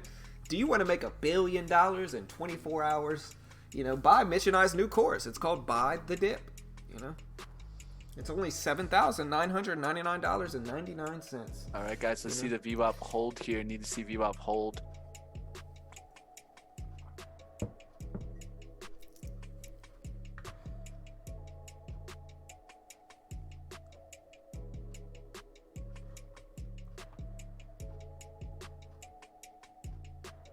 How's the SPY doing? Did it fade yet? SPY it's right at the VWAP. It looks like a fade to a certain extent. That's what I'm expecting. Right, so like if I'm playing the opposite way, I want the opposite side to do the same pattern, but the opposite way. Right.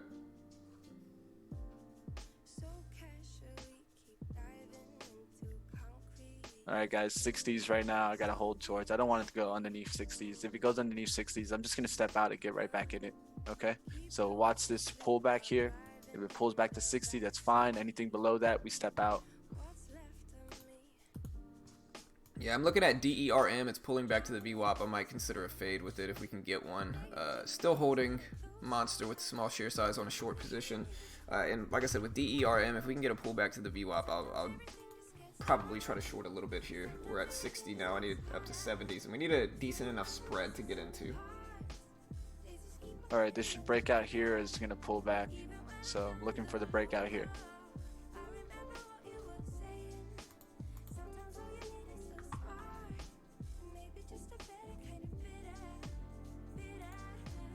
There's 66 for DERM. Like I said, if it pulls back, I might short a little bit into it. Risking about 20 cents, 25 cents. There's 70s. Gotta be careful though. If this one rips, it could rip big. Alright, I'm gonna jump in with 100 shares here. Just a small size. One DERM, just short. I'll Gonna keep let Mitch it up 'cause try 870s here, and if not, I'm gonna get out. Mitch is taking way bigger sizing, so I'm just gonna keep him up. But yeah, I'm in with 100 shares in DERM. Yeah, I took 1,000 shares of this, guys. So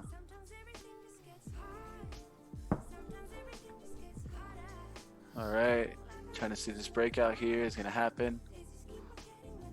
Yeah, kind of a gnarly 10,000 breakout with shares. Derm. Yeah, and that is gnarly right there. I see that. Yeah, man. It's starting to squeeze. Like I said, I gotta Squeezing okay hard. risk. Tubular, bro. Tubular. Yeah. All right, 65. This is my out now on the TVIX, guys. Gonna hold it tight to that 65. Keeps trying to break out towards 68, but if it doesn't break out towards that, then we need to get out of here. There's 65 showing up. I'm out. I'm gonna let Yeah, this. nothing wrong with taking that win real quick. You know. Yep, it was a scout to begin with, guys. Not gonna let it become not a winner there. I'm scalping momentum. As soon as I feel momentum stop, I need to step out.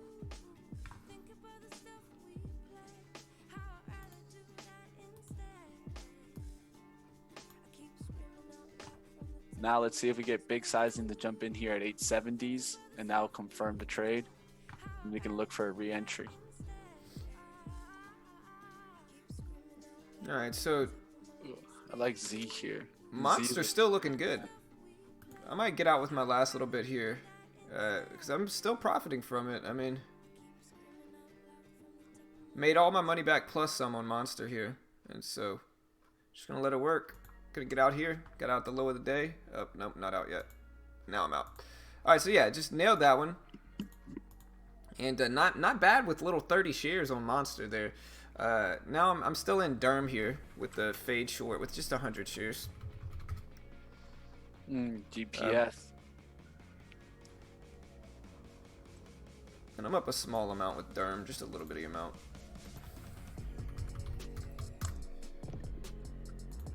Not anymore. Up $5. I don't like the squeeze at all. We're gonna risk still off of the previous high up here at 85 because that's just a really easy risk level right here. I just don't like that squeeze. The way it bounced off of that 860 support level, which actually, if you look at the levels I drew this morning before the open, you can see exactly where the stock bounced off of. So, you know, like Luke was just saying, you know, these stocks actually follow support and resistance, and you can see, like I drew this line early this morning before the open, and look how accurately it bounced off that very cent. So, good line there. Getting ready to exit. Gonna see if HER can come up here to $9. I need it to come back to its $9. Then I can risk right above that 920s. We'll see if that one bounces. I mean, it's not that I've scaled back in share size. I just haven't been taking my swings until about 10 a.m. my time. Like, I've been waiting a little bit longer to trade. I haven't been trading as much with big sizing the first few minutes. Like, I'm still trading, as you can see, but I've been trading small for the first hour of the day. And the reason is because I like to wait for the stocks to pick trends a little bit better. Like I said, yesterday I made like 220. And so, it's a new system I have, and the system involves waiting a little bit longer. I'm probably gonna get squeezed out here. Hand over the cover button. But luckily, like I said, that monster trade, I made my loss back plus about $9. But with share size, it's a scaling in system is what I've been doing, and it's been a little bit later. So letting DER test here, but like I said, this is my risk up here at 86, and so getting very close to that level. I would set a stop, but there's too big of a chance that it's just gonna wick me out really quick and then come back down. All right.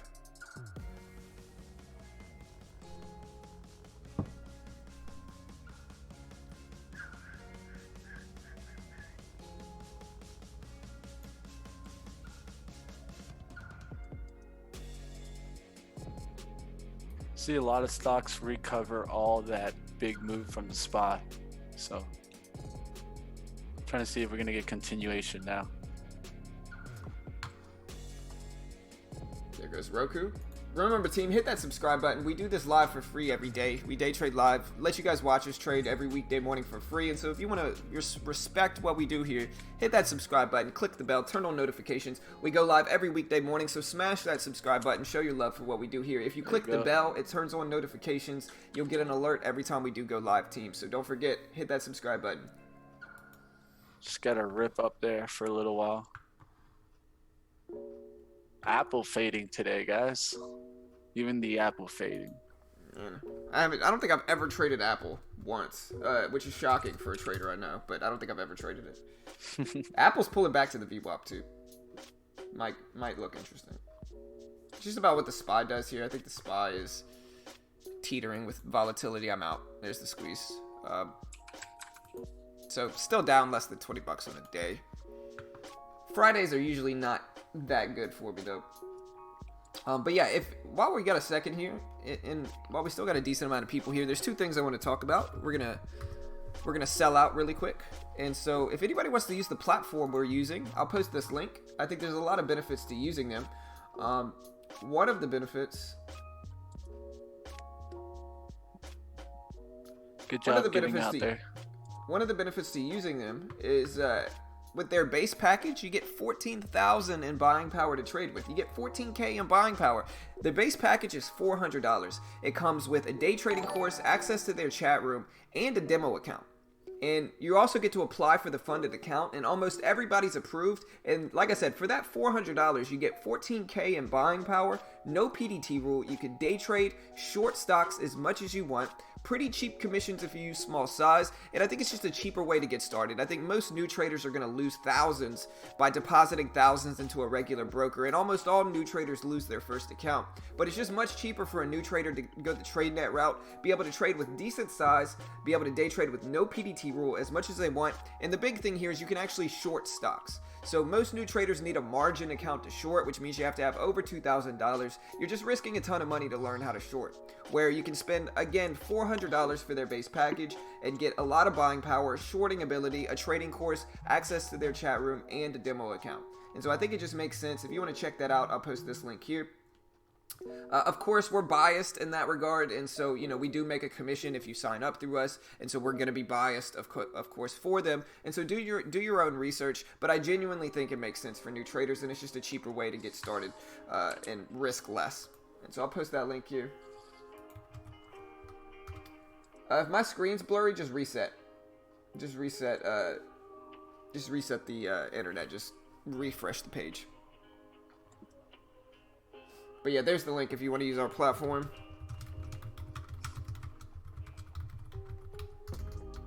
Another thing to talk about. I use Thinkorswim just for charting.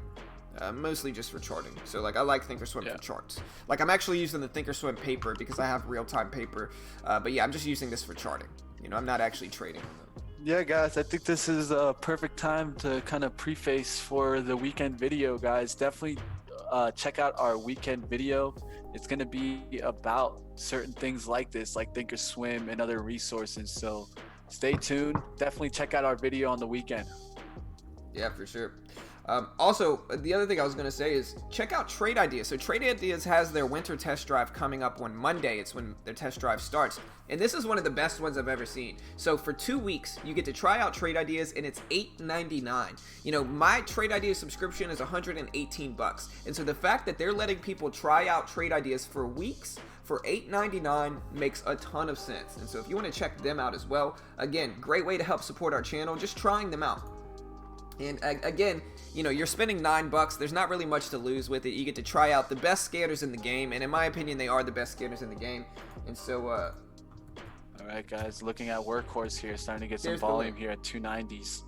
Gonna see if this is gonna pull that red to green move. Need to see it get some volume here at 95s, and then recollect volume also at $3.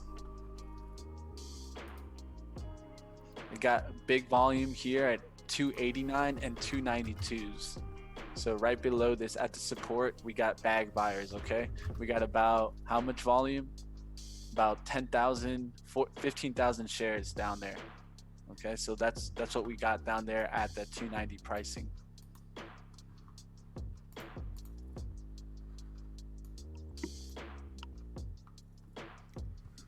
Yeah, Ryan. I mean, like I said, almost everybody's approved. You get to apply for it, and almost everybody's approved. I've really not heard of anybody not being approved, and I'm pretty sure you can get a refund up until the point that you actually make your first trade on the live account. And so I'm pretty sure if you're not approved, you can get a refund, but it's best to ask them. But yeah, for some people, it just depends. Some people, they're going to make them take the course that comes with the package. Some people, they're going to make them paper trade for a week. And then some people, they're going to give it to them right away. I think it just depends on the experience level that you tell them that you have. Guys, there's that break of $3 for WKHS. Going to look for a pullback underneath $3 to get in here. Yeah, I'll put you back up too. Needs to pull back underneath $3 here. Hey man, if you use our link, like I said, we make a commission if you sign up through us, and so thank you. You know, if you use our link, we appreciate it for sure. Great way to help support us. 295, so I can risk off the bottom here, guys. Let's see a pullback here happen, and I'll get in here big. There's a push out. There's volume getting in there. 3,800 shares going through at 304.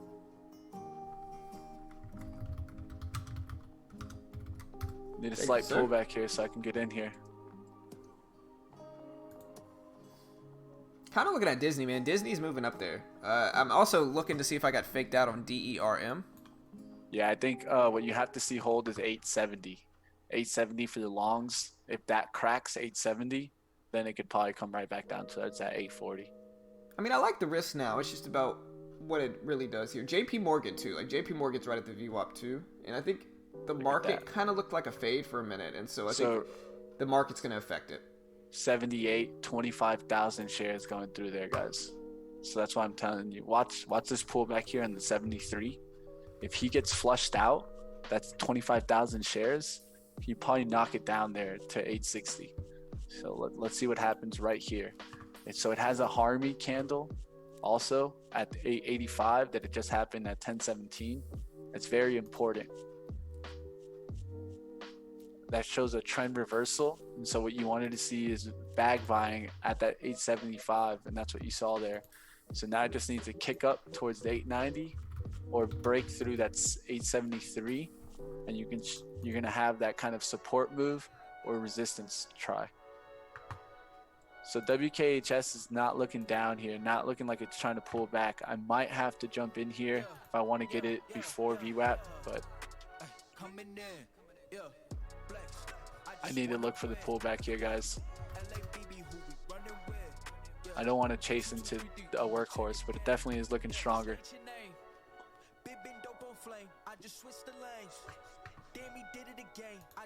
You just sold your workhorse. Why sell here?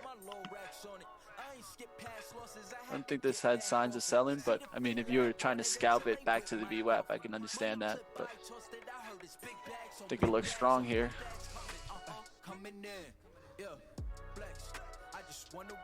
Yeah, maybe I got out of Durham at the right time. There's the squeeze up. Rudy, I love it. I love the call. Just put it in one statement. That's what I was writing right now.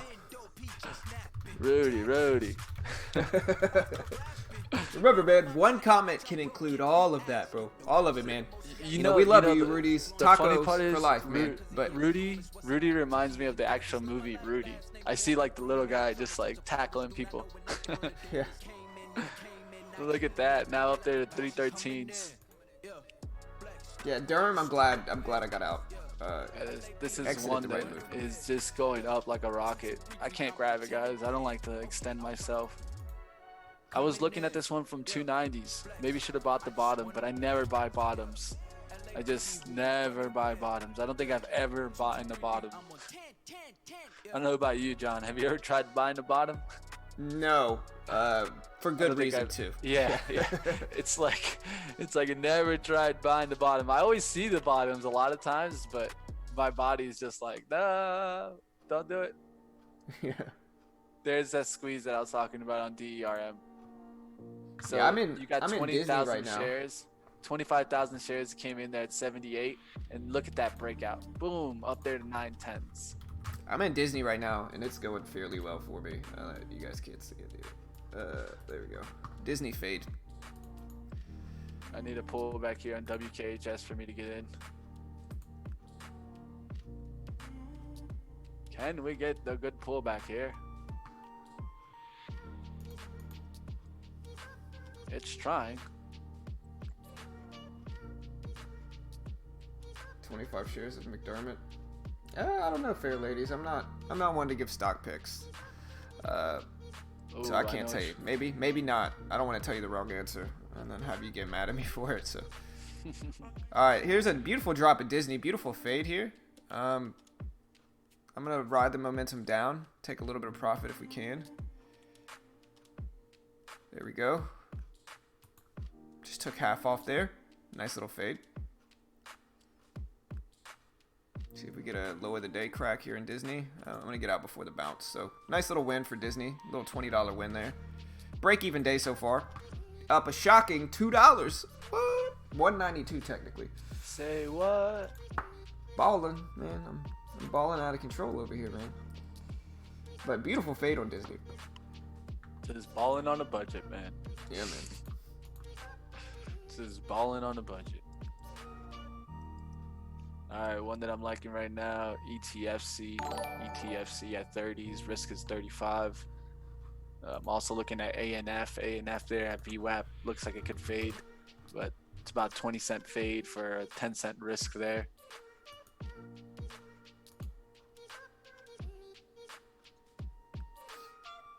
The one that's all over the place and has been lately is AMD. Yeah, man. All over the place. I appreciate it, Joshua. Thanks, man. Appreciate it, bro. Yeah, guys, remember to hit that subscribe button, guys. We do this live for free every day, so don't forget to hit the subscribe button. Show your support for what we do here. We'll have a few really nice videos that we put out this weekend as well, and so be sure to check out those. A bunch of good videos on trading patterns, resources, stuff like that. So check out, make sure to hit the subscribe button. Show your support for what we do here. I appreciate it, fair ladies. Thank you. Yeah, you gotta watch it. You'll boost our ego. We'll never be quiet about it.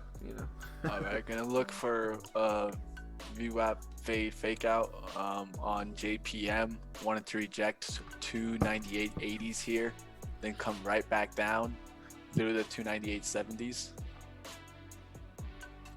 Workhorse, come on, couple more cents.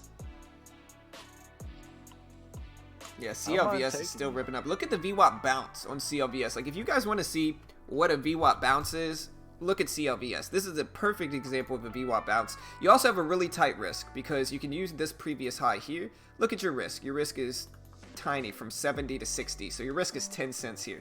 If you set the previous high as your reward target, once you get in, then you have a huge reward with a small risk. Say you get in on this dip, right when it pulls back to this purple line, which is the VWAP here. So you buy in there. Beautiful buy, beautiful dip buy. You have a tight risk. Your risk is small. It's like 10 cents.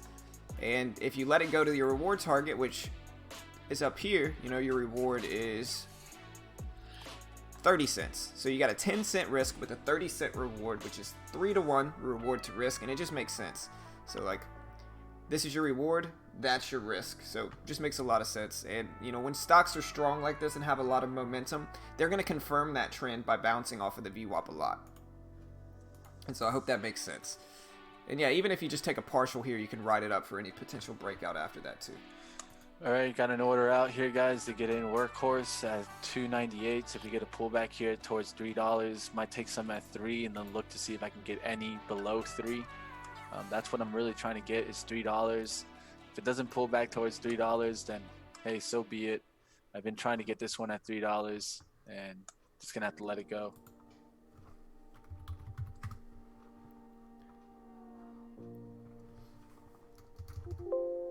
Need a pullback here.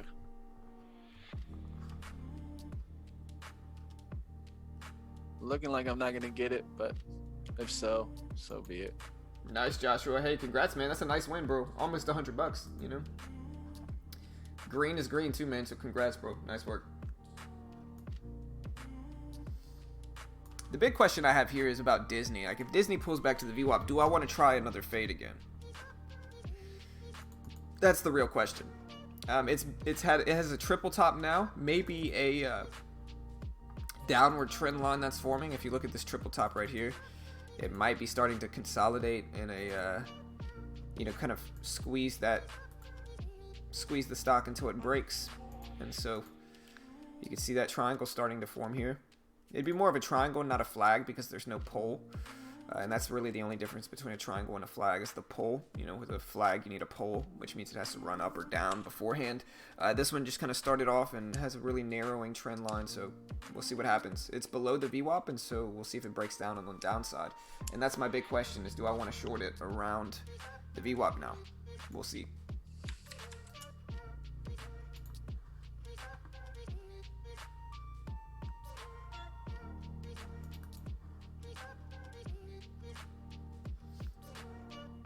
But SPY is sideways after that news catalyst. They're starting to push up. Big resistance level. The lifetime highs of the SPY are now at, let's see, they're now at 309 something, I believe. Yeah, 309.65 is the new lifetime highs of the SPY. So we still got a long way before that. I doubt we'll hit that today, but it's possible, I guess.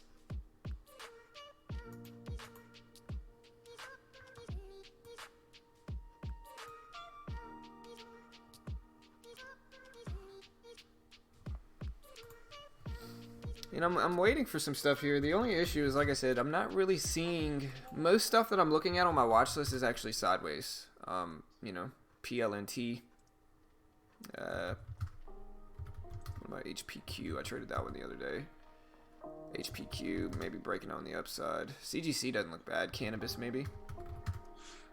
All right, guys, looking for some kind of bounce here in ANF, and I'll go ahead and get short here.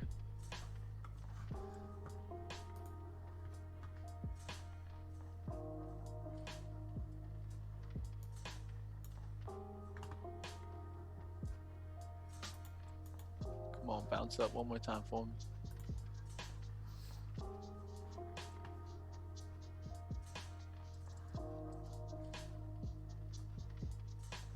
Netflix just ripped out huge that I actually missed. So Netflix, the last 30 minutes, just broke out on the upside.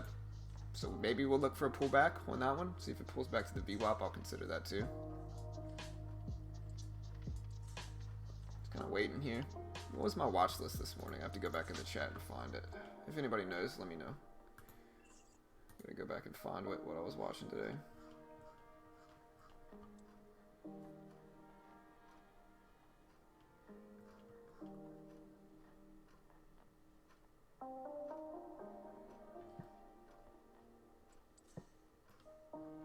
Yeah, if anybody can find my watch list from earlier, let me know.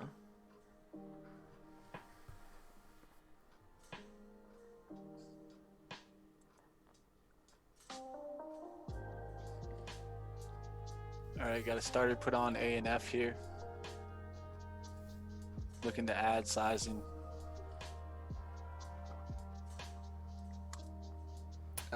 Tenet, if you want to post it to the Discord, you can, man. Not in this one, but if you want to post it to the Discord, I'll allow it.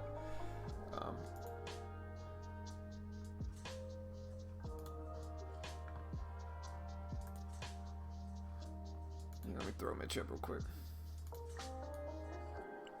Wanted this one to bounce back to VWAP, but didn't see it bouncing back, see it flushing down here.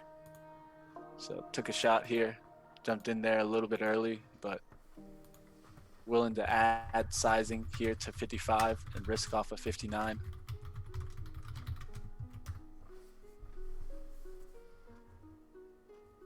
Yeah, just not here in this chat. If you want to post it in Discord, you can. It'll probably stay up longer. You might, our Discord has like 1,300 people, so it's pretty big. So if you want to post it there, I'll allow it, but just not here today. VWAP fade fake out. I like this one, John JPM. Yeah, I'm looking at that one. That's actually what I'm watching. I just want to see it pick a direction. Right? After that rejection of 129.80s. Look at this, guys. Look at, so I drew this trend line in Disney, and look how close it's following it now. Look at that. Down to a T. Exactly where I drew it. Look at that. There's a country song like that. Country songs. My daughter likes Jolene by Dolly Parton. Everybody there you go. Yeah, my daughter likes that song. She'll listen to it all day, I used to like it. Now I hate it because I listen to it a million times. Yeah, post it on our Discord, Tenant. I got you, bro. Just post it on the Discord, man. Like I said, y'all aren't going to find many people that will actually let other people promote their stuff for free. So share the love, guys. Hit the subscribe button, you know? Like, seriously, most people are going to charge you for what I'm allowing people to do in here for free out of the kindness of my heart, man. You know? And so, show your love. Hit that subscribe button. Show your support.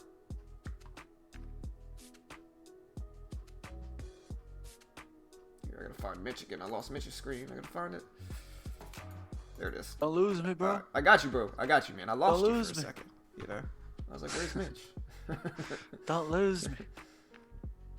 All right, guys. One of the things I saw with Abercrombie and Fitch is one of their major investors has taken down a big amount of their shares in the stock itself. I'll read the report here. See, I can find it right here. Just had it up there. Sorry about that, guys. ANF.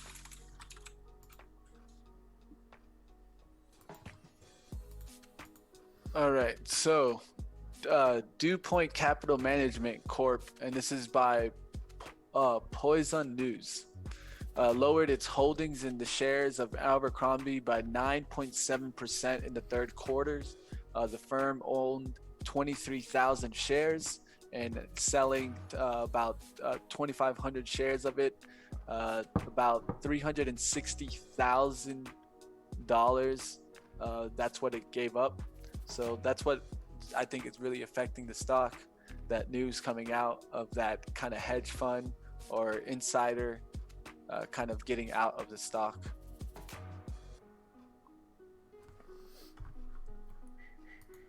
I'm just waiting for some stuff here, man. I'm not seeing too much. I'm looking at JPM. The only issue I have with it is that the SPY's pushing up, about to break some of these previous highs here. So that's what I'm a little bit concerned with about shorting, you know, a big stock like JP or with like JP Morgan.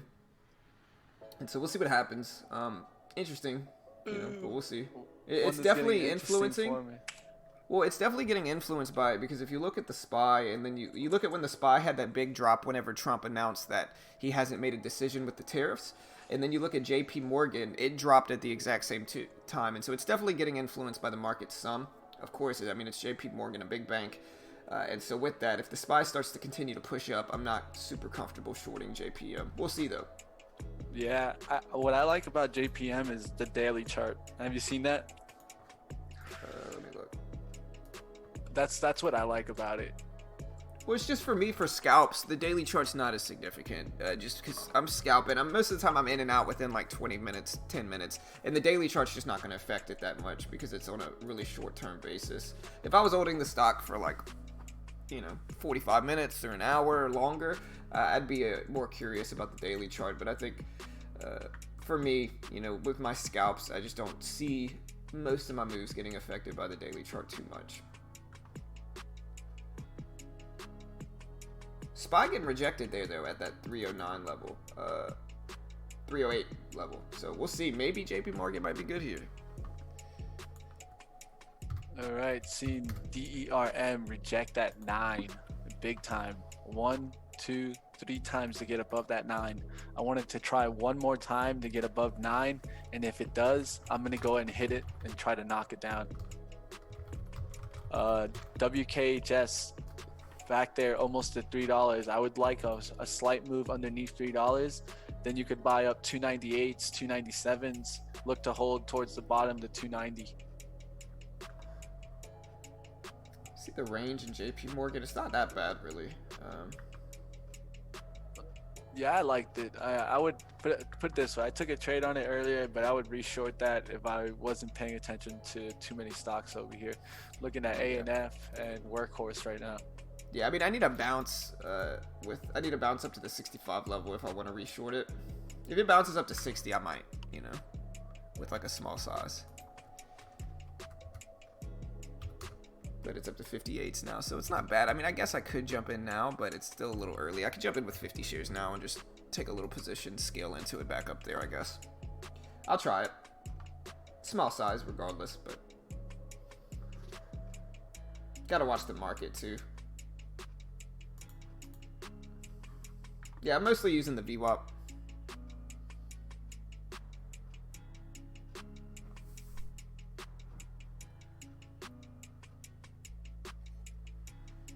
So much shilling though. I mean, I don't think we do more shilling than most people. I think that YouTube's very funny because it's like a lot of the time the people on YouTube, they want free content, but they don't want the creators to ever make money from it. And so I think that, you know, people just got to understand, like, everything we put out there is free, you know, so naturally we're going to compensate, you know, for it. And I think that is, you know, understandable. But yeah, we're down to 57. If we could get up to 60 or 65, I'll add a little bit more to it. We're at 57 now. Like I said, I'll scale in with like 150 shares maybe if we can get up there. Gonna give it that chance though. CLVS. Yeah, CLVS is still ripping up. It was one of my watches this morning for a reason, you know. It's just rare that we get to trade stocks like that, but a beautiful VWAP bounce. Alright, there's 62s. I could slowly start to add my sizing to this one. I'm in with 100 shares now.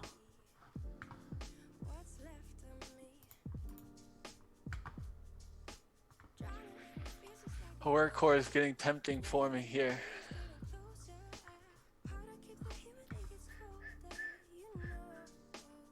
'63s, '64s, and I think this is from the market ripping up a little bit here, but I don't mind adding another 50 shares here and kind of scaling into it either.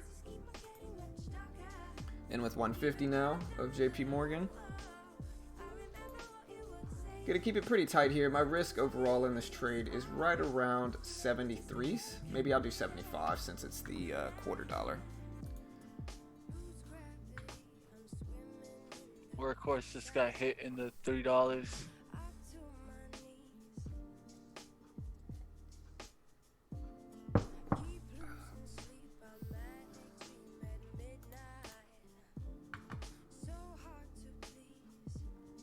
Nice, Scott.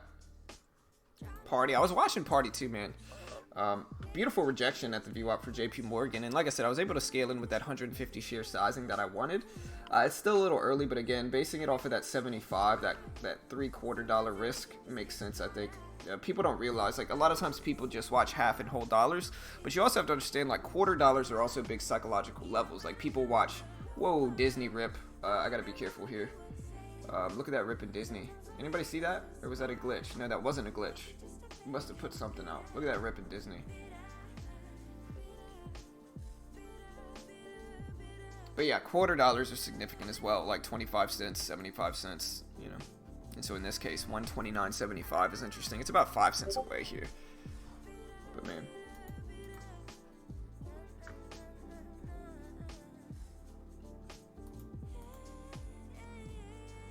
Yeah, I mean, and that's fine, Dragus. Like I said, man, you don't have to watch, brother. And I know, you know, I know you don't like it, and like I said, that's fine. But I think, you know, some people charge and push courses. Like, we're not really doing that. We just kind of promote stuff, and, you know, but everything we put out there is free. And so I think that, like I said, I think YouTubers are a little bit, and I'm not even talking about you, but I think YouTubers are entitled in that they think that they, like I said, I think that they want to watch content from people, but they don't want them to make any money. And if it inconveniences them in the slightest, you know, they get upset by it. And I just think that isn't the most objective way to look at it. And I think that you got to understand, like, look, man, like, we're here for hours and hours every day. And so are we going to supplement our income? Absolutely. And like I said, if people don't like that, they can watch another stream, which is probably going to be pushing courses and stuff like that. And so it is what it is, you know, and no worries either way. We're down to 65. We'll see what happens. All right, seeing a drop right there in the overall market. The overall market just did a triple top there at 308, guys. Pay attention to see if it can get back above 308. I think if it can't get back above 308 in the next probably 5 minutes or so, we'll probably get a rejection here.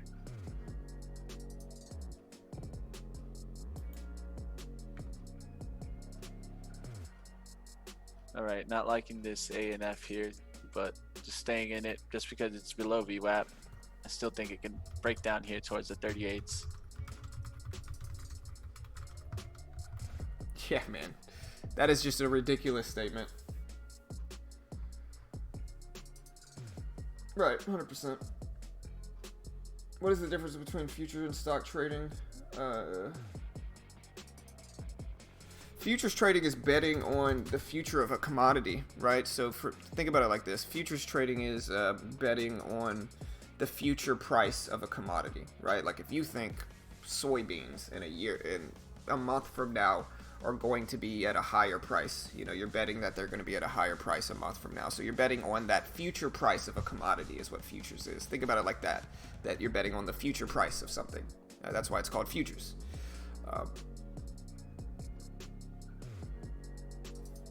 Hey, I appreciate it, man. All right.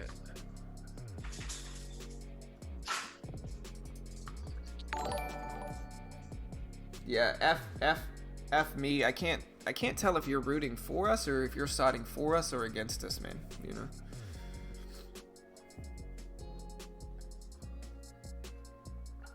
But either way, think about it like this, guys, right? If people are really upset that we plug stuff, think about it like this, right? You might watch a 15-minute video from your favorite creator, right? And what's during that 15-minute video, they're gonna plug a sponsor, or they're gonna plug an advertisement of some sort, right? Well, we stay live on this stream for hours at a time. And so yeah, every 15 to 20 minutes, we're gonna plug a sponsor or whatever. And you know, it should be understandable.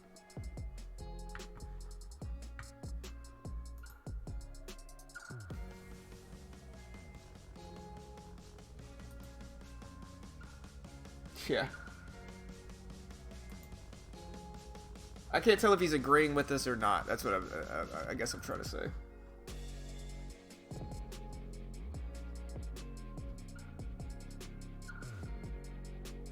Yeah. You're that's what I'm saying. F me, you're telling us to stop repeating stuff? Mm-hmm.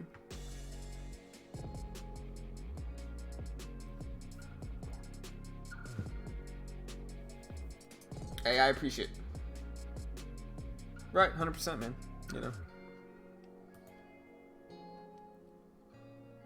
Alright, we're getting close to getting stopped out. So can I explain my screen features? So the right side here is actually Mitch's screen. I'm about to get out of this one on JP Morgan. I gave it a shot, but it's just squeezing up a little bit too close to comfort to my risk level. So about to get out. So, but yeah, the left side of my screen that you can see here, actually you might see Mitch's right now. Okay, so you see right now Mitch's screen. The left side is Trade Idea scanners.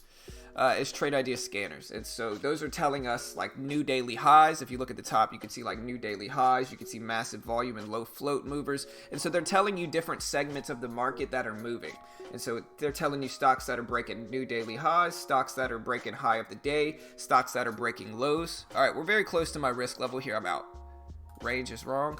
Implement and check range. All right, I'm out. I'm out of mine. I don't know. I just realized you guys can't see it. But yeah, the left side is just scanners. It's just Trade Idea scanners. The right side is just Mitch's trading screen. And so you see all the way on the right side, it has time and sales. So it's basically showing you filled orders, like orders that are already filled, as opposed to a level 2, which is showing you potential orders that are out just, in the order book. And so that's the difference. But yeah, I got squeezed out of JP Morgan. Maybe it was a fake out, but we'll see what happens.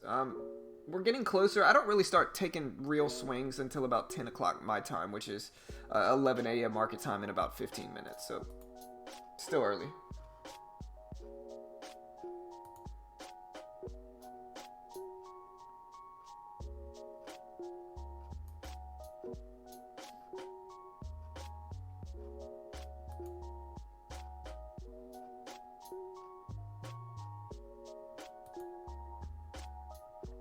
Yeah, I mean, I uploaded my stats this morning.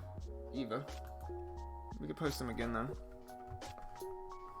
Or I can go over them again. I think Mitch is in a trade, so I was trying to leave him up. But yeah, these are my stats. I don't know if Eva's being sarcastic, because the other day, I don't know if you're a guy or a female. And so the other day, he or she complained about my stats. And so I don't know if she's being sarcastic about seeing my stats, but these are my stats this week so far. Make sure you guys can see it. Yeah, those are my stats. I'm 61. sorry. been muted for a little while. Might get out here, guys, if it just pops anything above the 61 here. DERM, guys, the 25,000 share buyer at 78 just sold there at 80s.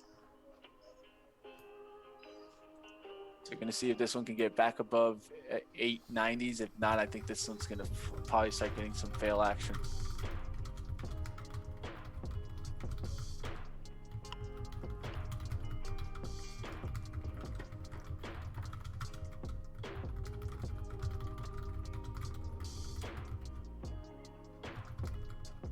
All right, might get squeezed out right here.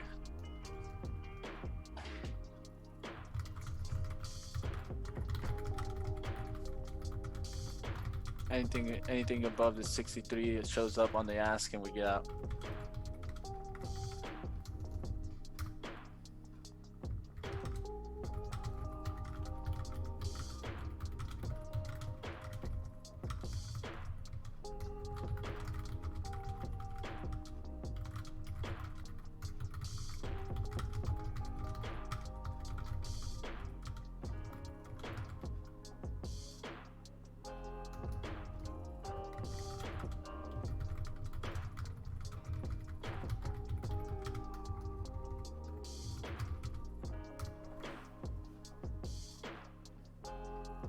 Yeah, so like I said, I just kind of posted my final thoughts on the advertisement thing. We're just going to move on from that now.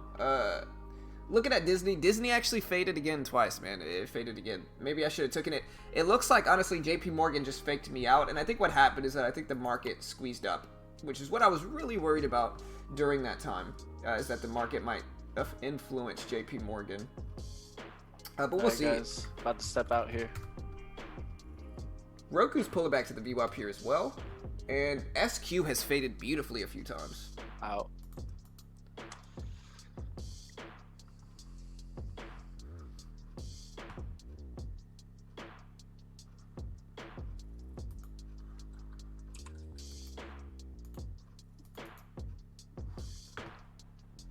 Can Tesla finally have a nice pop?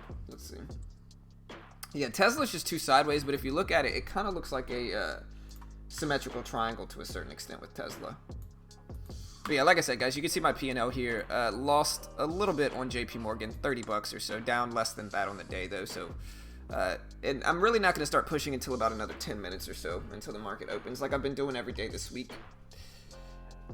And so no stress either way. But looking at Tesla, like I said, it kind of looks like a symmetrical triangle, at least up until this last point. Like you can see the trend lines converging here.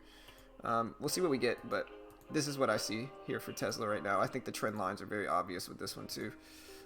And so give it a little bit, see if it gets rejected here. If not, still a lot of time.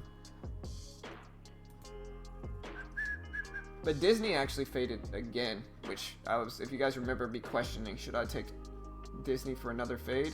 I probably should have. Look at SQ though. SQ has faded beautifully today as well.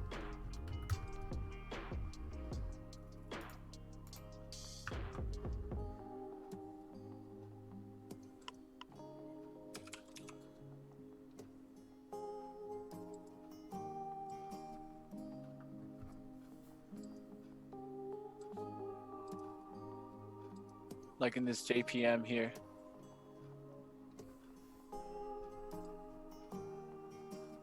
The reason I like AMD is because it has nice patterns consistently. I heard you guys say earlier it's all over the place. I disagree. I know, well, listen, Precise, I don't know how long you've actually been here, Precise, but AMD, I don't know if you've ever heard us refer to AMD as my baby, because I used to trade it every single day. I used to back test patterns with it. I love AMD. Don't get it twisted. Lately, it's been less favorable for my style of trading, but I'm not saying it's not going to be favorable. If you can make it work, brother, like I said, more power to you. I'm not hating on you at all. With that, I think everybody's a little bit different in trading, and so some people are going to be able to make it work where I might not be able to. I just think the last month or so for fades, it hasn't worked well for me, but I used to call it my baby because it worked super well. It was the main stock I watched every day for the exact same reasons that you just described, which is that it's consistently volatile with a nice range. It puts in consistent moves, has solid volume daily, and has a solid range to take advantage of. And so I genuinely like AMD. I think it's a great stock if you can learn how to trade it. But I think like with any pattern in the market, patterns are going to change. They're going to evolve. Sometimes they're going to be less favorable for certain strategies. And I think with me and VWAP fades, we're just kind of in that right now with AMD, where it's just a little bit less favorable than it used to be for my style of trading. So I've kind of branched out and started looking at other stuff. But again, I think AMD is a great stock to trade. It has good daily volume on average. It has good volatility, a nice range to take advantage of, and it's not super expensive. So you can have a little bit less buying power to trade with it, and it still works. And so, yeah, man, like I said, I like AMD, so don't get it twisted. AMD's my baby. It's just, we've been on a little break lately, All right, got a starter here in JPM. Probably taking my last trade of the day here, guys. Gonna see if it can hold this trend line here at 75, 76s. Got in there with 200 shares, about a little bit under half of what I'm trying to get in here with. Need to see a reject so that I can add here. If it squeezes above 29.80s, we just get out.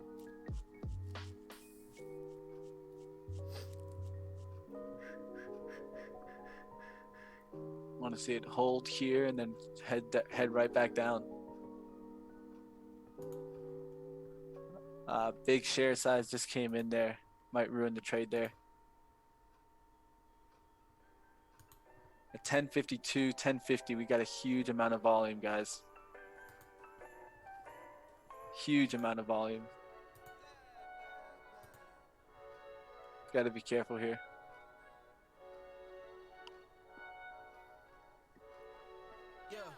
Can't let it get above this 80 here.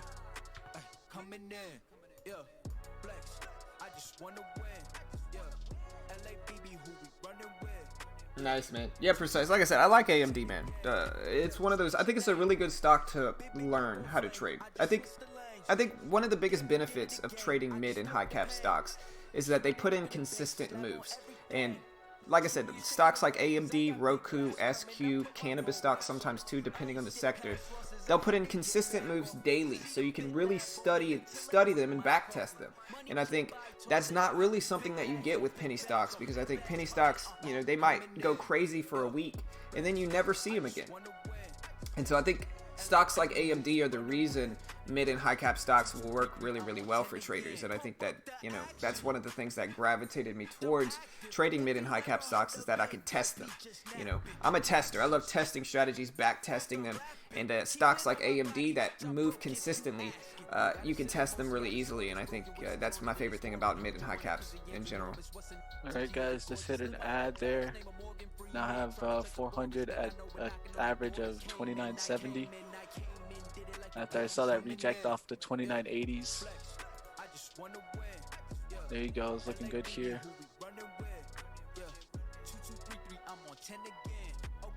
All right, now ads have to be above this 75 if we're gonna add here. Look at the fades on SQ today, though, man. That one looked beautiful. Perfect fade. Would like this one to come to 1270s and then bounce to 29.75s.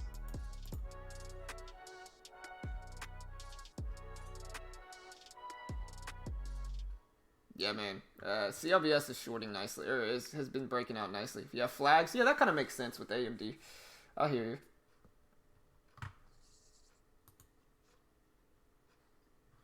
All right, let it try 29.80s here. If it fails there, I'll add again.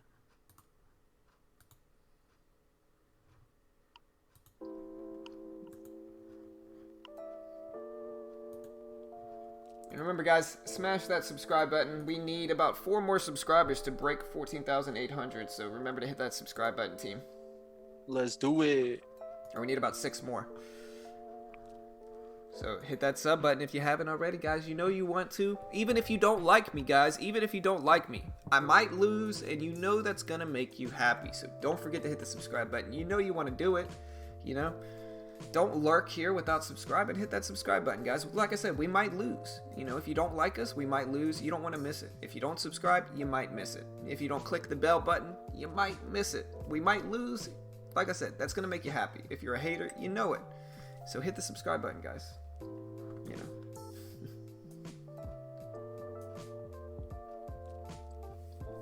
All right, guys, looking good on that drop there to 68, 69s. Need to see volume add here and then a big drop come with it. I think the SPY breaking 308s on the downside will be a good sign for us and show us that we could get this downturn move in JPM. I think so too. I think that'll be good if it breaks there. Should help drag that thing down some. Yeah, the There we whole go. dollar breakage. Let's see if we can get it. Walter Wright, appreciate the sub, brother. Welcome to the team, man. Appreciate it, bro. Is that a play on Breaking Bad's Walter White character, or is that just your name, Walter Wright? You know, Get right with it. Get Yeah. right with it. it's a mix between the Wright brothers and Eisenberg. There you go. Good move to 60 there, guys. Not really. What if you want to see me win, Drakus? Then you still gotta hit the subscribe button, bro. You know, because we win every day. There you go. Volume increasing. Let's see if we get the SPY to break 308s. That's what I'm looking for.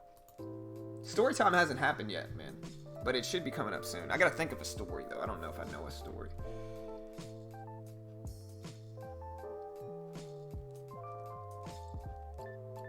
I got a story. I can tell.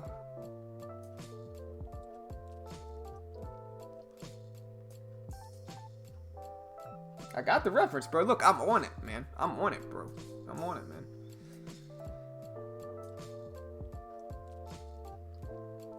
Look, that's thinking power right there, bro. That's thinking power right there, man. You know? All right, guys. Looking to see if the TVIX can get above 57s. TVIX gets above 57s and we'll look really good in this trade here.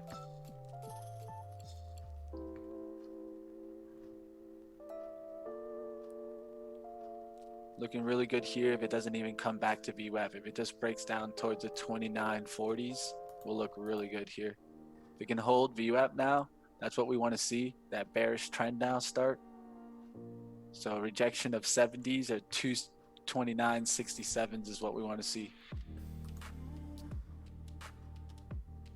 I mean, hell, if it bounces up to 129.65, I might short it with you, bro. I think it depends on what the SPY does, but I like it if it bounces up there again. Yeah, it depends a lot on what the SPY does here.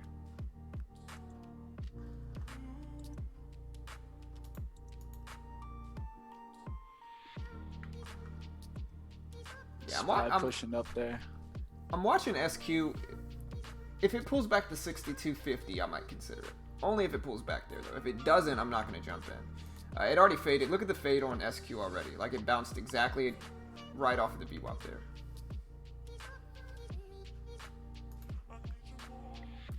Nice rejection there, guys, for JPM. As soon as it came to VWAP, so look for VWAP to hold here.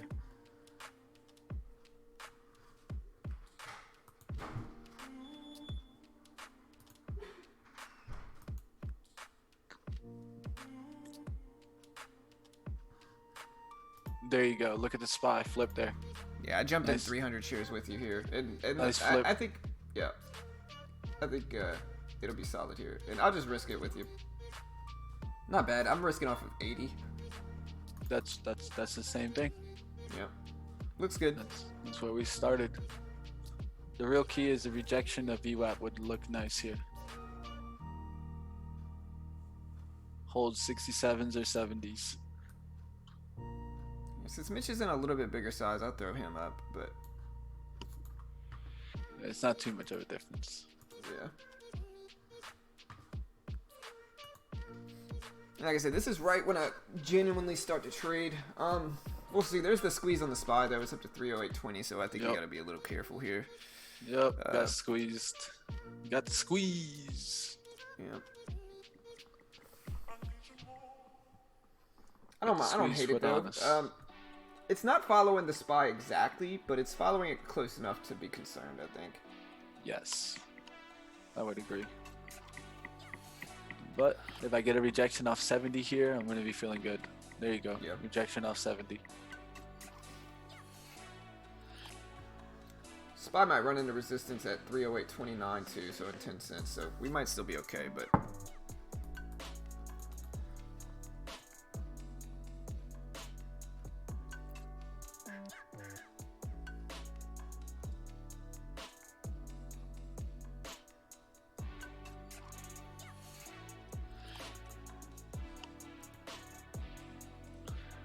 There you go. Like that rejection there. Rejected hard from 70s. Yep.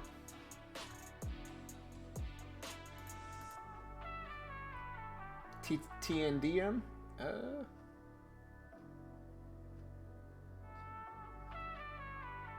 Yeah, for me it's squat day.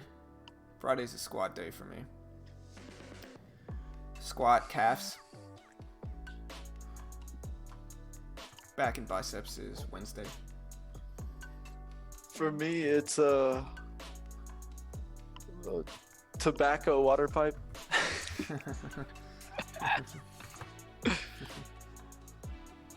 I'm jealous, man. I'm over here in Texas, you know. Had to throw in that first word there. Yeah.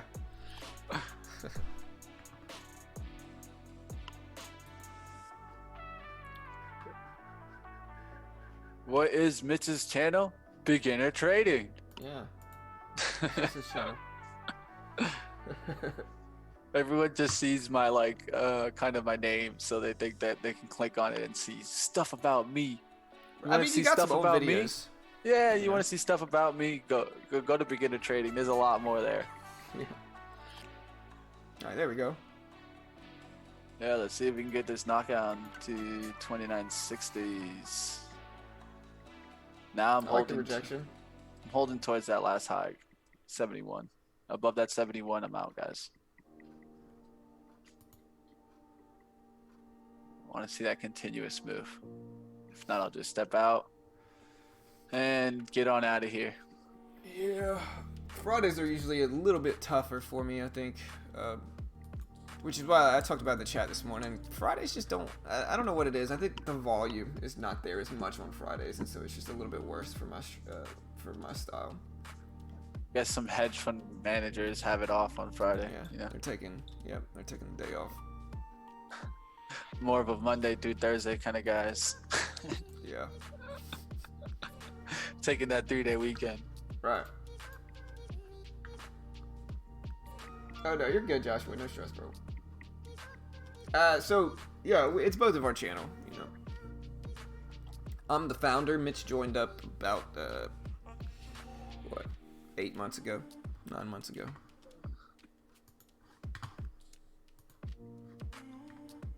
We got to squeeze up here for JP.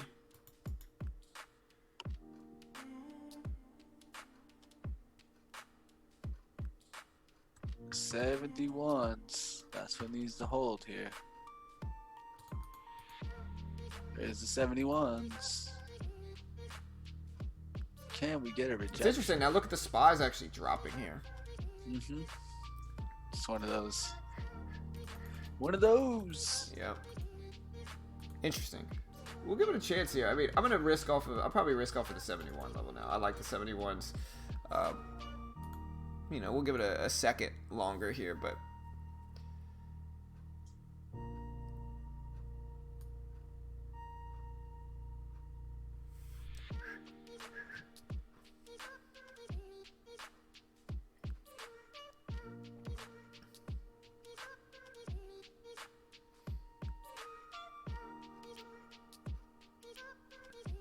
$69s. I like this move here. I like now that we can risk off of that level here.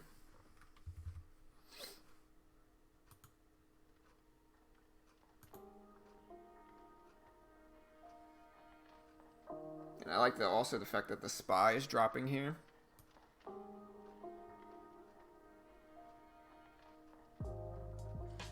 Whoa, what happened, Mitch? We lost Mitch.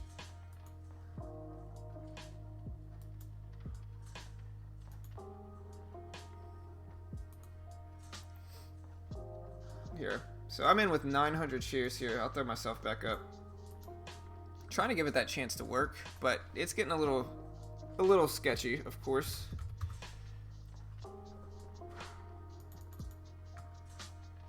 Still early in the day for me, but like I said, Fridays are usually a little bit worse. I'm risking it literally off of this level here at 75. Here we go, about to get out.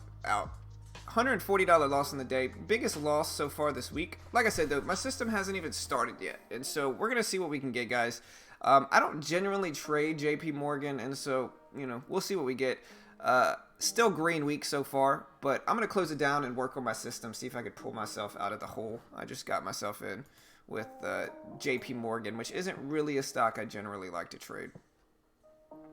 So we'll see what happens. Like I said, it's still early. If you guys want to follow along with how I do, hopefully I can pull myself out of the hole. Like I said, up to this point, I was almost $700 in profit.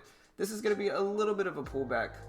Yeah, we can trade CLVS on TradeNet. This is going to be a little bit of a pullback, but again, it's still early.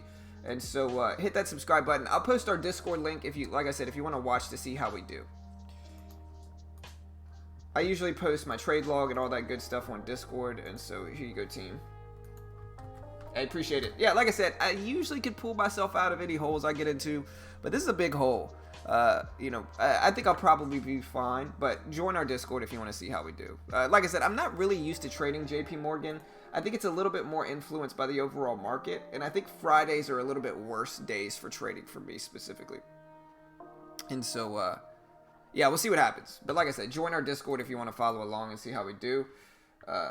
Yeah, man. I never trade JP Morgan. Like I said, it is what it is. I can, you know, I think one thing that helps my emotions is that I've been very profitable this week. I made $220 yesterday. And so I'm still not going to be down on the week. I'm still well into the profits on the week. And it's just about whether I could rebound. I have to keep my risk pretty small with these next trades. But yeah, I'm going to close it down, guys, and work on my system since it's pretty late.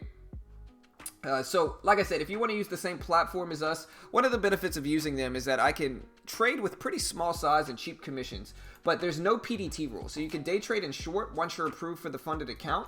And the way it works is it operates like a prop firm. And so there's a 70-30 split, and there is a max loss of $700. But it comes with a trading course, access to a chat room, and a demo account to trade with. And then you get to apply, and almost everyone's approved for the funded account. So you get that 14,000 in buying power, no PDT rule, and shorting ability. And that entire bundle with the course, chat room, demo account, plus the funded account is $400. And so I think it just makes sense, and it's one of the cheapest ways new traders can get started.